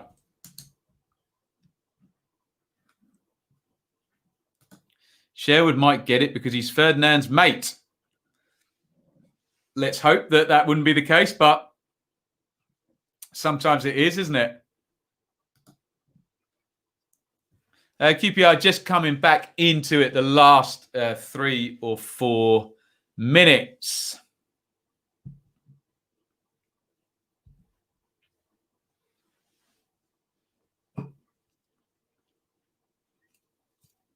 Here's Dicky. Out it goes, and cleared out to Cameron, who lobs it into the front for Dykes. Good header down by Dykes there. Here is Bull, edge of the box. Good tackle by Cousins. Here comes Ince on the counter. That is a foul, surely. Ince has kept going, actually. Fair dues to him. He definitely got pulled back. Here's McLean. Fox on the overlap. McLean crosses it. It's headed out, and McLean's going to get there first. Yes, good play by James McLean. Suter, give and go with, well, not give and go, but exchanges passes with Cousins. There's a big diagonal, lovely chest control by Fox to McLean. McLean down the left inside. Here is Fox. Fox crosses it in. Good header clear again by Bull. But Stoke, here they come again, turning the screw. Suter looks for the early ball over the top. And now here come QPR on the break. Good little passage this. And as soon as I say that, oh no, Chair has kept it in. As soon as I say that, Bull plays a poor pass. But the pace is much, much better in this now. Brown to Powell, out to McLean via Fox. Poor touch by Brown, and that's stolen by Jeff Cameron. Good ball by Cameron, actually. I thought he'd misjudged that, but Dykes, poor, gives it away. Ince, and the ball just won't go dead for me to read your comments.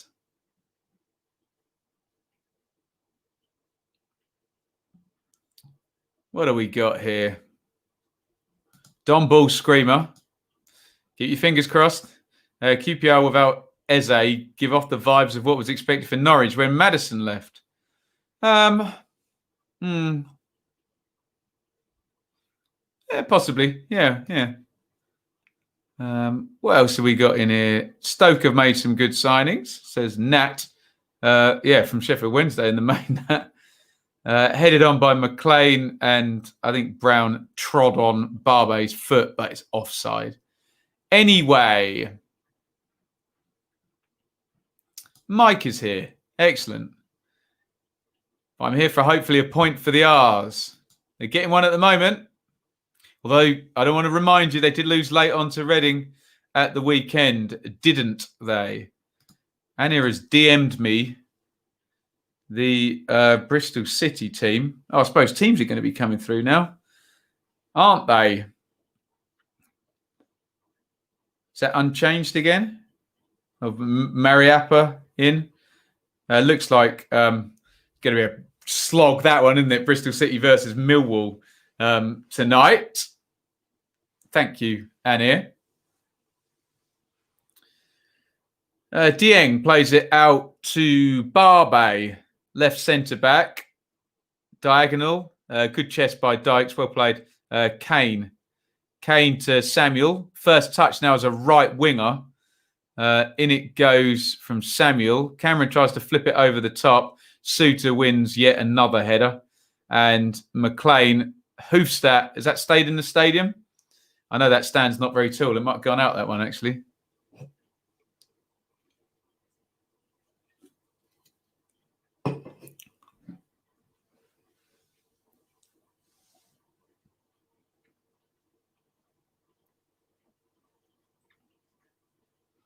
Going to be a throw-in for Kane down the right-hand side. That's got to be Kane. Chair touches it inside. Bit messy, but I think Stoke have come away with that. Yeah, Fox clears it down the line.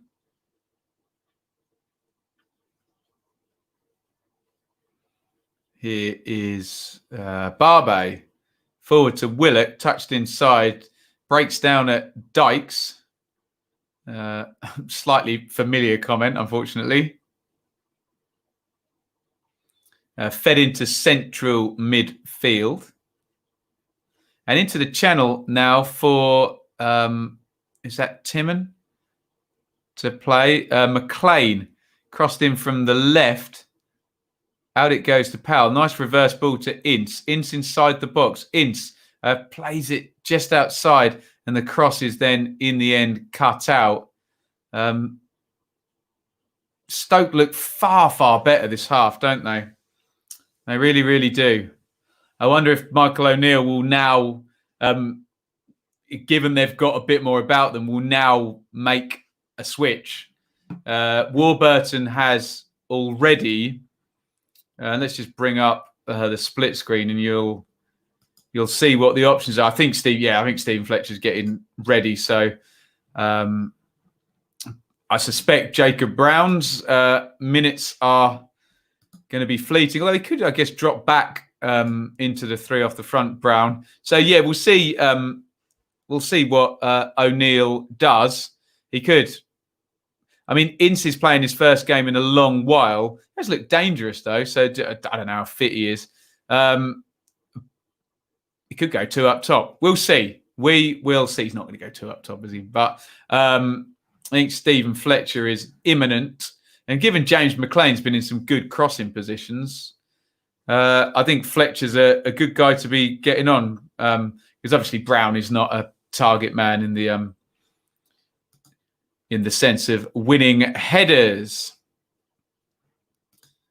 We're going to bring Verlinden on for Ince at some point. He's hustling coming back from a major injury. Yeah, that was what I was sort of thinking, Sloth, that even if he looks okay, Ince, actually, but you don't know whether he's blowing up and completely knackered at this point, do you? 0-0 in the Wolves game for the fantasy. Do you know what? I took Reece James out of my team, so I don't want that to happen, John, because I'm selfish. If I can't have points, you're not allowed points. That's basic childish behaviour one-on-one from me, isn't it?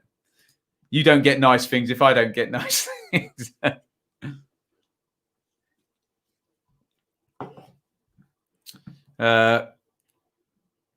Powell and Chair having a nice little wrestle there.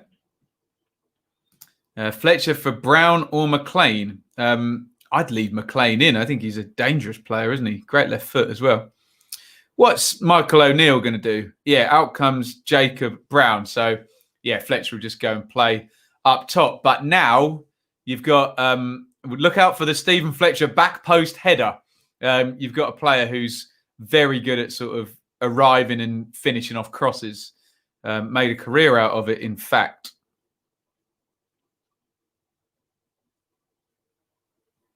Cleared into touch. Throw in for Stoke. Stoke got good bench and loads of injuries as well. So it shows they've got a good squad, haven't they? Here is Ince.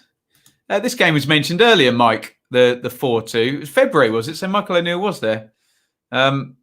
Fletcher nearly manages to touch it around Dickey there. Couldn't quite get away from the ex-Oxford centre-back. Yeah, it is Oxford, isn't it? Who's the one I get mixed up with? Josh Laurent with Shrewsbury, not Oxford, wasn't it? I kept getting wrong earlier in the season. Dear oh me. For all the creative midfield players they have, QPR don't put the opposition under much serious pressure.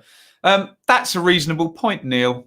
I'm just trying to think why that is today. I think it's because in this half, because Stoke have played well. But are they really getting the ball in good position, service from the fullbacks and the two deep midfielders? I mean, you're talking about Samuel and Chair in the main. You either need to get it to them early on the break, or if you're going to play through the thirds, they need a bit better there. Here they come on the counter, though, into the channel for Dykes. Suter, strong guy, shepherds it out, which irritates the hell out of me because anywhere else on the pitch, that's a foul. But for some reason, the football laws, I've had this rant on here before, so I won't go. The football laws allow you to completely obstruct a player if the ball's running out of play, not play the ball and just block the man, which anywhere else on the pitch is an obstruction. But there you go. I'd love to see that law changed. You can't shepherd the ball out. It's a foul, for goodness sake, but they never get given, do they?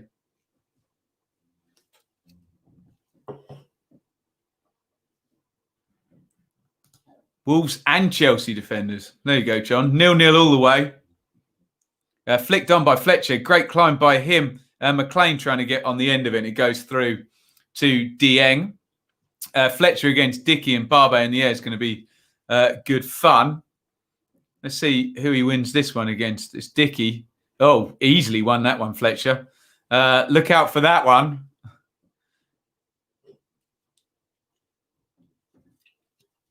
Chair into the left channel. 68 and 5 gone. Chair, I think he has won a corner. Yeah, I thought he'd skilled himself up then and it'd gone out for a goal kick. But classy player, Chair, and he wins the corner.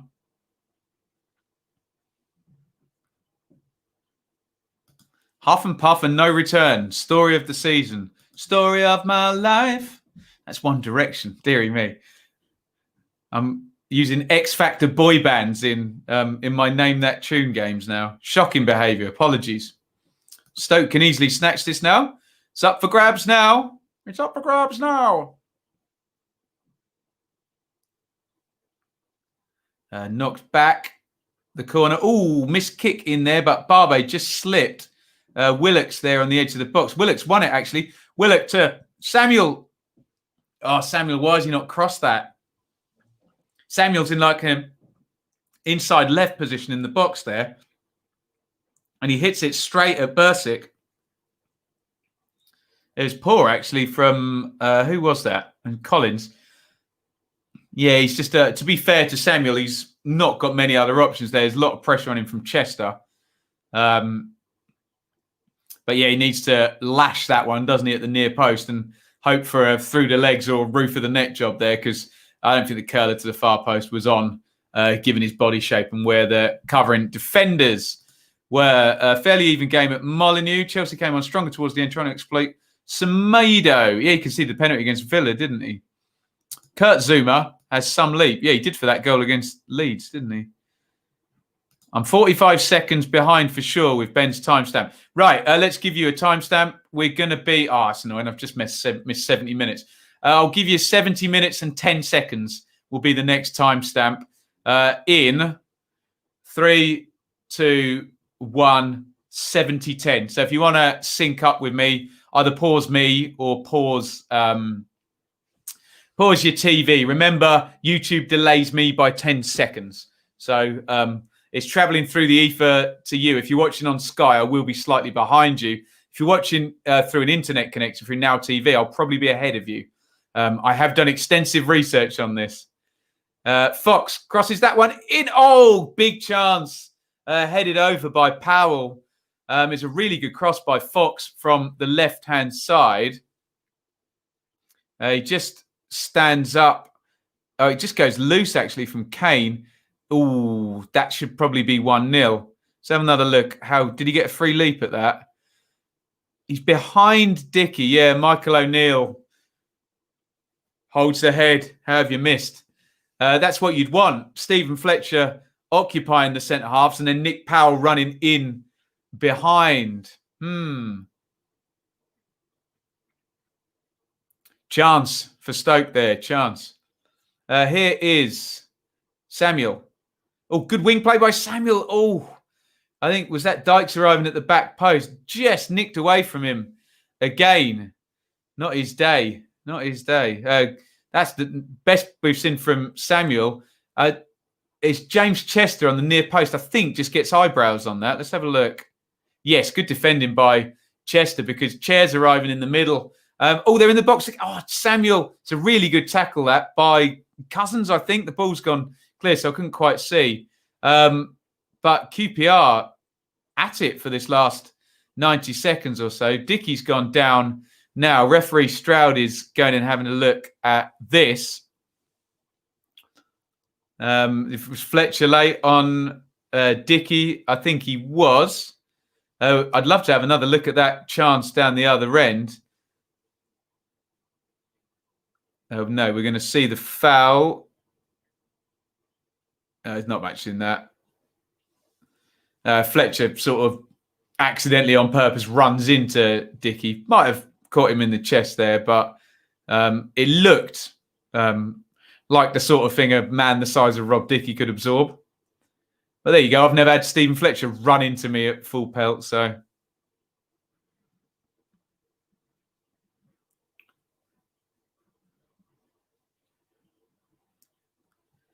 yeah, Sky Go, it will normally be... that gets caught in the ether and the internet, don't we? It will be about a minute behind, yeah. Hence why we couldn't do watch-alongs with me watching on Sky Go, because the chat would all be a minute ahead of me if they had a TV line going in. 73:08 gone. Still 0-0. Much better second half. I've enjoyed it, actually. You have to be hitting that on target. I think you do, Elliot. Dyke's getting forward again. I think we'll see Macaulay Bonne soon. Surely. Chappers is synced up on Now TV. Brilliant. Good stuff, my friend. Give it 5 minutes, then Warburton and another 5 minutes, and another. The Derby takeover will be done before Bonne comes on. Waiting for the Warbs excuse of the evening. Let's see. Can he get the win, Chris? Here is Ince in the drop zone here. Edge of the box. Had a chance to play it. Keeps hold of it. He's gone wide now. And it's crossed in from the right. Cleared out by Larbey. Ince just took too long there. Which seems a bit of an affliction he has, let's just say. Here is Chair. Oh, lovely ball by Chair. Big fan of his. Willock in behind on the left-hand side. Willock tries to cut it back. It's cleared to the edge. Bull, touch. Good ball by Don Bull. Samuel. Kane now has got loads of space. Decent cross. In it comes from Kane. No, not a decent cross. Should he have gone first time there? Woof.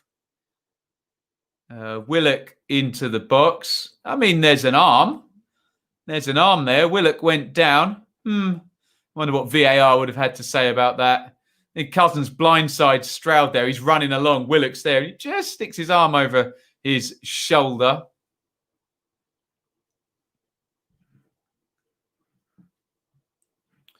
Six to 1 for a 0-1 seems a bargain. Get it on it. Get on it. Lock, yes, do it.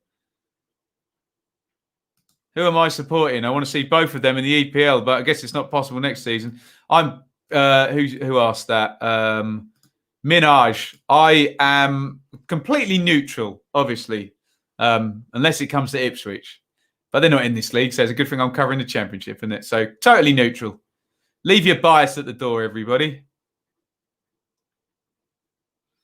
Here is Bull. Oh, nice slip through there to Chair. Good touch, as you'd imagine, from Chair to Willock. Willock crosses that one in, looking for Dykes on the near post. Suter gets it clear. Not a great cross. Kane. Oh, nice touch off by Cameron. Bull has got it back now. It's been cleared. Hammerlinen out to Dickey. They need to keep the ball moving at this speed. Oh, disappointing there. It's played, rolled into Samuel, who tried to roll his man. He's going to get another go now. Right, Samuel. Good ball back to Kane. Kane checks inside.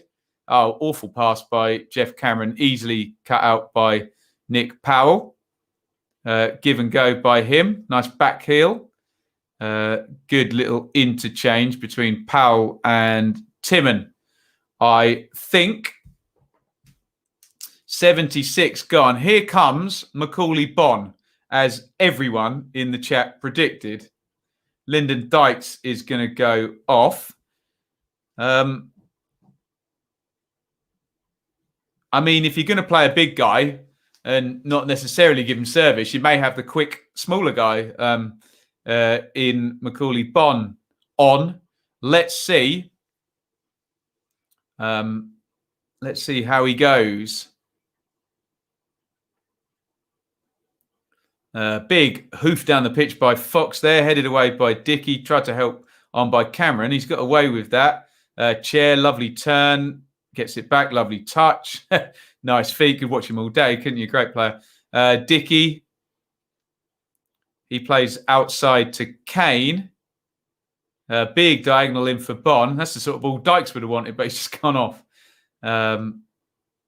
Silly header by Fox there, and Samuels nicked it off him. Samuel still has it. Kane's outside him. Touch. Kane crosses to the back post. Nobody there. As I say, Lyndon Dykes just went off. And it's going to be a throw in to Stoke.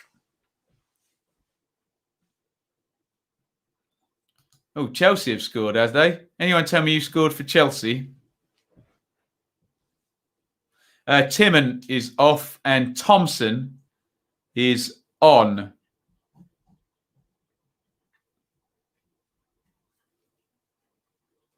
Another muscular-looking Stoke central midfielder.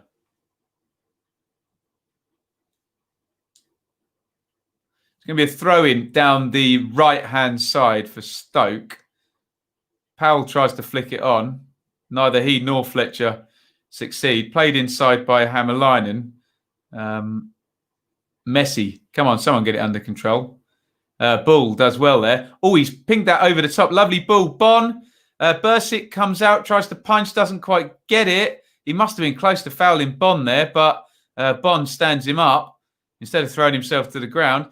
Chair's got it now. They've recycled it. Chair into the box. Engineers the space. Hits the shot. It hits Macaulay Bon, who's offside and blocks the shot. Interesting. Giroud scored for Chelsea. Go on, Stoke. Stoke living a bit dangerously there. Bursic. We're going to get a good view of this now. That's a good punch, to be fair. Bon there needed to be one of those collapsing toys where you squeeze the bottom and they just collapse there. And then he might have given Stroud a decision to make.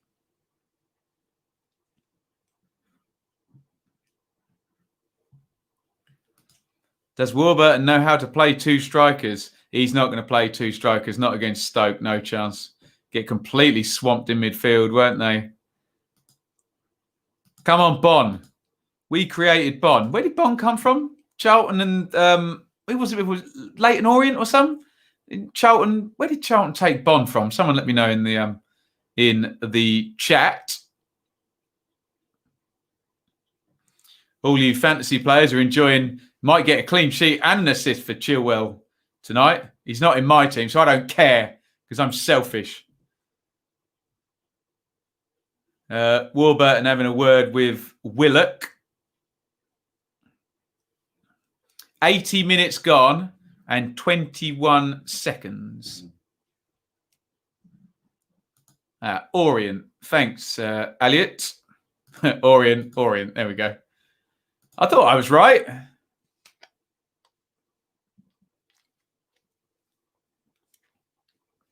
Sky are unhelpfully showing lots of stats saying how good Tyrese Campbell is. Obviously to point out what Stoke may be possibly missing when he's not indeed playing.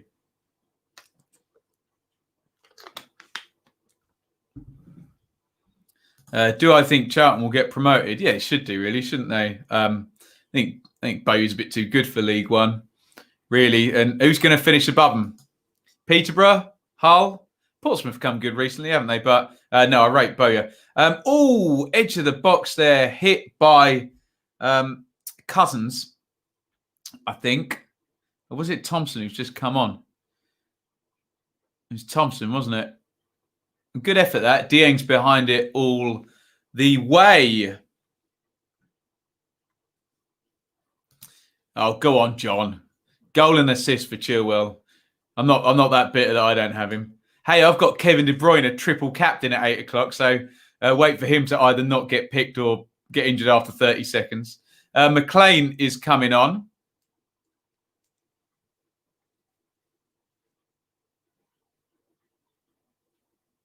So Verlinden's coming on for McLean, and Oakley Booth is coming on for Powell.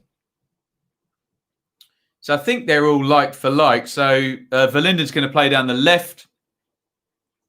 Oakley Booth's going to play 10 with Fletcher up top now. So maybe this is the strength of the Stoke bench, but still anyone's game really. This one, 82-27 gone. Hoofed down the line by Fox. Good climb by Dickey to beat Fletcher. Messi again in midfield. Loads of bodies in there. And Oakley Booth plays it out to Verlinden, who we were hearing about. Nice feat by him. And has he won a corner? Camera work not great, but I think Verlinden's won a corner. Your commentary is good. Peter Drew of YouTube. Roycer Premiership. Love it. Oh, God, Luke, I can't remember. Let me see if I can look that up. Hang on. Luke, can you DM me? DM me on Instagram or Twitter and I'll find it for you, I promise. Someone asked me that the other day. It might have been you, so apologies. What's going on here? Mr. Stroud does not want the corner taken until he's blown his whistle. What is he doing? Telling everybody, here's my whistle. I must blow it. Okay, Thompson with the corner for Stoke. In it goes, headed out by Dickey. He's had a pretty good game, Rob Dickey, hasn't he? Oh, that's gone loose. Verlinden couldn't quite keep it in, but Kane had miskicked that there. He was going to be behind. Thompson back to Verlinden. Low cross in. Fletcher trying to get across the front. Dickey gets a foot in the way again. Cousins plays it out. That's a good ball by Cousins to Verlinden. Verlinden, nice feet by him. A good tackle there.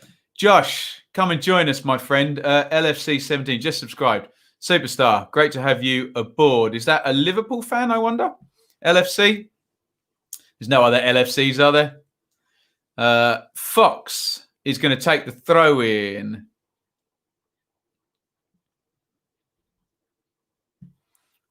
Cross to the back post. That's going to go all the way out. Ince. Well, I was going to say Ince didn't quite read it, but he looks accusingly at Verlinden as if to say, that's over hit.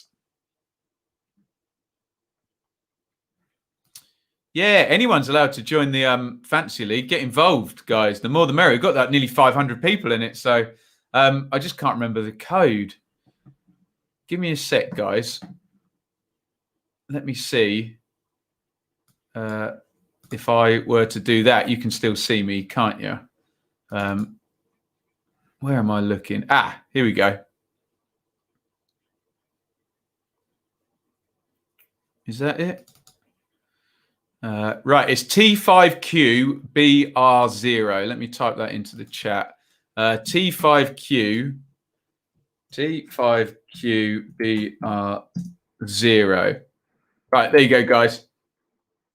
That's the Fantasy League code if you want to join. Mike, you legend. Thank you so much. A $4.99 super chat from Mike. No booze for me today, so I'll drink a water to you, my friend.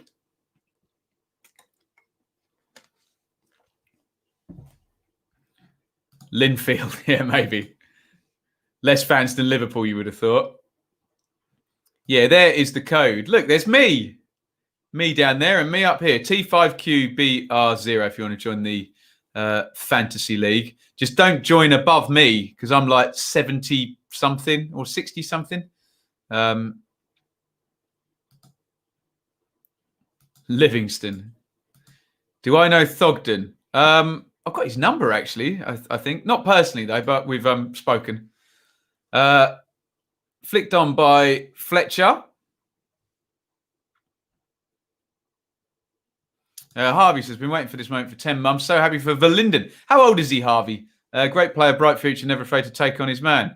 There is Sir Les of Ferdinand in the stand. They cut from Ferdinand to Warburton there. I don't know if they're suggesting that Warburton's position's under threat because I think Ferdinand is the sporting director, isn't he? 87.03 gone. Here's Bright Samuel. Just has to hold it up. Stoke, as ever, in a decent defensive shape. They're never not, are they? Nice feet by Samuel. Cuts inside. When am I going to FaceTime you? Any time, my friend. Actually, Shaylee's off from Friday. So after then, just give me a shout, yeah? Here is Verlinden again. Nice quick turn by him. Fox, poor ball back to Verlinden. And it's cleared up the line by Rangers. Cousins sweeps it up, goes home. Good chase back there, putting the keeper under pressure. And that means that Dickie's got a free header. Here's Samuel again. Dickie didn't quite want that there, so he has to turn back. If I could turn back time and give that to Dieng. Poor kick by Dieng. He's looking for Hammerlinen on the left wing. Ince sweeps that up, but they've turned it over again and Rangers have got it back. It's a bit messy again, isn't it now? Oh, played down the line now. Here comes Bon. Oh, nice ball by Bon. Into Willock. Willock. Oh, did he get closed down there or did he just shank that one wide? Bright Samuel was on the overlap as well. It's a really good pass by Macaulay Bon, actually. Pulls down the left-hand side. Chair plays him in, as ever. Lovely cutback.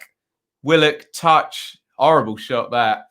He's just running. He's not got his balance right. Oh, it's rubbish. Needs to just slide that. If Mark Warburton looks furious. Not surprised. Only 21, Verlinden. Good. Look forward to seeing more of him. We love a good winger. Welcome to the Fantasy League, Bob. If anyone else wants to join, where did I put the code? How can he see it? I can't remember. There it is. T5QBR0. Agreed, Harvey. Come on. Thibaut. Is that Thibaut how you pronounce it?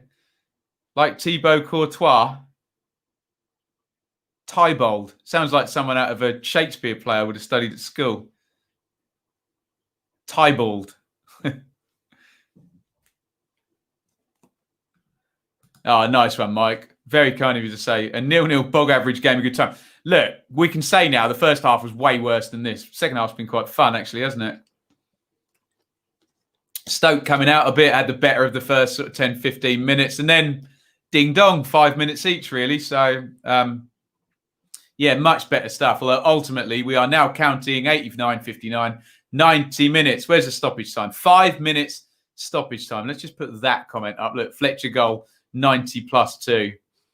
Will that happen? Offside. Not yet. Warburton shouts, come on, and claps his hands. Is someone going to score a stoppage time winner in this one? QPR have scored, along with Reading, the most night. I can't believe Norwich aren't top of that. I thought Norwich scored in the 90th plus minute every game, didn't they? Had Norwich not done that more than 2 times? Any Norwich fans in the chat? There normally is. Right. Andres says goal. So I'm afraid, Andres, you're going to go in the fake news sin bin. There he goes. Na, na, na, na. Hey, hey. Fake news sin bin. Here is Chair. Chair knocks that out, and it's gone to Willock down the left-hand side. Willock, good feet by him. Willock crosses that one in. It's going to run all the way over and play back out to Kane. Kane crosses it in. An easy catch for Bursic.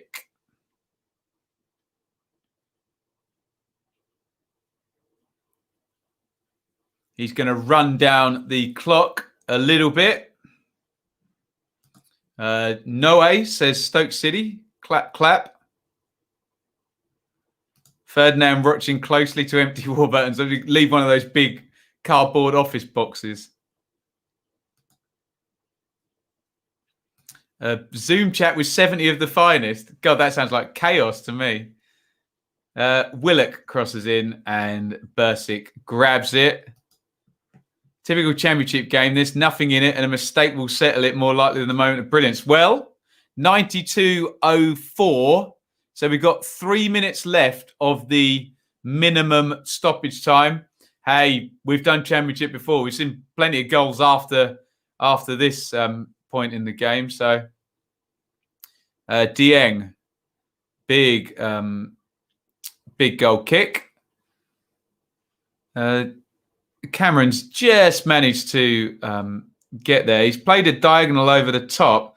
Bursik's he's not even going to need to touch that. It's going to go up for another goal kick. 92:40 on the clock. Let's just bring up the live league table and we can tell you what this is going to do. Probably not a hell of a lot for either side. I mean, do remember that a couple of top 6 teams are playing each other this round. So if you're Rotherham, you can now catch QPR with a win. It looks like Wolves have scored in the other game. It's 1-1, Wolves and Chelsea. But yeah, that's what the table is going to do. Yes, Joseph, get involved. Get in the league. T5 QPR 0. Imagine if we had Campbell. Life would probably be easier if you did, but you don't. All Leeds, aren't we? Says Mikhail, if I'm pronouncing that correctly. Luke, comment of the day. You have a beautiful voice. Love it. Here's Chair, tries a curler. Now, in the last game, Chair tried a curler, hit the post, and then Reading went up the other end and scored. Let's hope for you QPR fans, that's not the same today, but I don't think there's going to be another... Well, there's a maximum of one more attacking phase in this game. 93:54 with 5 minutes stoppage time. Am I doing watch along for Reading Norwich? I'm not. I'm doing the 2 early games so I can get a couple more evenings with Shayley. I can finish it. I'm going to be done by 7:30 with this rather than doing so we can sort of watch a movie or something. So I'm taking advantage of the early one. So I'll be doing Derby and Swansea, not Reading and Norwich tomorrow. Apologies if you wanted me to do Reading or Norwich, but it is what it is. I've got to try and enjoy my evenings at some time. It's chested down by Fletcher. Out it goes to Ince. Crossed in up, poor cross by Collins there. They had some men in the box there. Yes, Josh, we do some Premier League games. Only the dearly departed, though. So we do Leeds, West Brom, Fulham, Sheffield United and Villa. But we've seen most Premier League teams on the channel just covering those 5. So, just look out for them. Follow me on Twitter at Benjamin Bloom. Oh, Ince has got inside his man. We've just gone over the 5 minutes. Fox clips that one in. All Dieng alive to that. Nice one. Full time. Referee Stroud only plays 5 seconds over. Look, guys, it was what it was. Let me just say, you guys have made it fun in the chat. The first half was pretty poor, wasn't it? Chance nearly for Lyndon Dykes. Just toe ended away from him. Second half, much better. Stoke came out much quicker, got men forward, moved the ball quicker. QPR had some counter-attacks, but no real big chances in this one. It was Timon who hit the post. His shot was saved by Dieng and then hit Kane and hit the post. Otherwise, not much in it. Take a point. 0-0. Michael O'Neill shakes Chair's hand. He'll be glad to see the back of Chair because classy player as ever. He's improving his influence on these QPR games now. Let's have a look at the numbers and then we will bid you farewell for the evening. Can you see that on the screen yet? You cannot. So let me just do that. It was 57% to 42 in Stoke's favour, 11 shot to 6 in Rangers' favour, 2 shots to 1 on target in Stoke's favour. Not a lot happening. One big chance apiece, but it felt like neither of the big chances were really... I suppose Timmons maybe a little bit more, but he still had to bring it down and then quickly swivel and hit it. Hardly a nice controlled shot from off the floor with no one charging you down. So a bit frantic, both of the supposed big chances in these games. How that leaves the league table is Stoke in 7th with, so Bristol City could go above them, and Borough with the goal difference could also go above them with a win this round. Otherwise, they're safe in 7th. It's just opened out a little bit after everyone was pretty much on the same points. And down the bottom there, QPR, move on to 19. Let me just show you the rest of the games tonight. Keep in touch with those. Tweet me any updates you think I might want to know about. It is, so what time is it now? So they will be kicking off about 20 minutes. Barnsley, Preston, Bournemouth, Wickham, Bristol City, Millwall, Forest Wednesday, and then at 8 p.m. Watford, Brentford, which is on Sky as well, but I'm off to watch a movie or something with my missus. So what we will do, though, is we'll be back at 1 p.m. tomorrow live, and we'll review all of these games. We may not say too much about this one. Right. Let me just say thank you to everybody. Let me know if you want to shout out at the end of the stream here. Pedant scores for Wolves. Nice. What a result, says Noel. Neil, is there sarcasm in that one, Noah? Annoyed we should have won it, said Bob. Les, get training and come back, please. How old is Ferdinand now? He must be in his 50s, mustn't he? FPL doing well. Oh, nice. First game and 2 goal scorers. Can't be bad. Can't be bad. Lacked 2 Stoke corners and a card. Bits. He'll be back. Bits always comes back bigger and stronger. Mike, good result for QPR. We need 3 points of Wickham. There you go. You get the 3 points of Wickham and it turns into a good performance, doesn't it? Onto Wickham. Exactly. Damn it. Got to start dinner and Wolves score. This was the undercard. Now the main event. Forest v Wednesday. Nat, good luck in that one, mate. You do not want to lose that game. Thank you, Mike. Yes, we'll do a FaceTime, of course. Thank you for your super chat, Mike. Thank you, QPR, forever, and your mince pies you sent me. You've got some great friends and subscribers here. Great stream as ever. Nice one, James. Legend. Keep in touch. Hopefully speak to you soon, buddy. No, yeah. Sarcasm is hard to read, isn't it, on here? Fair result, says Chris. I don't know what we got. I think Shaylee wanted to watch a version of Emma, the who wrote that book. There's like a new up-to-dated version, so we might go and watch that. If not, what are we doing? We've got what's that thing on Netflix about the royal family? The Crown. We've been watching that. We've been rewatching West Wing on all 4 as well. So plenty of stuff there. We got Arrested Development to watch as well. So either some comedy or some serious stuff if we want. Right. Thank you, everybody. Join me again.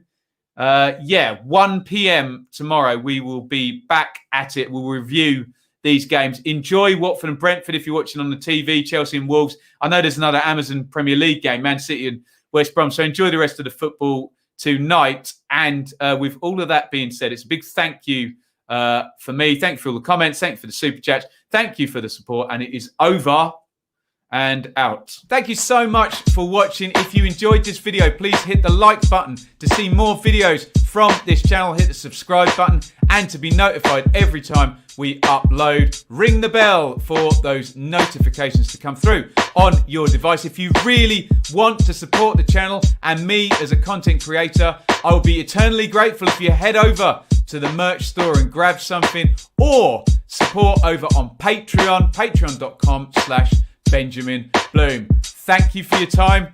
Go and watch another video.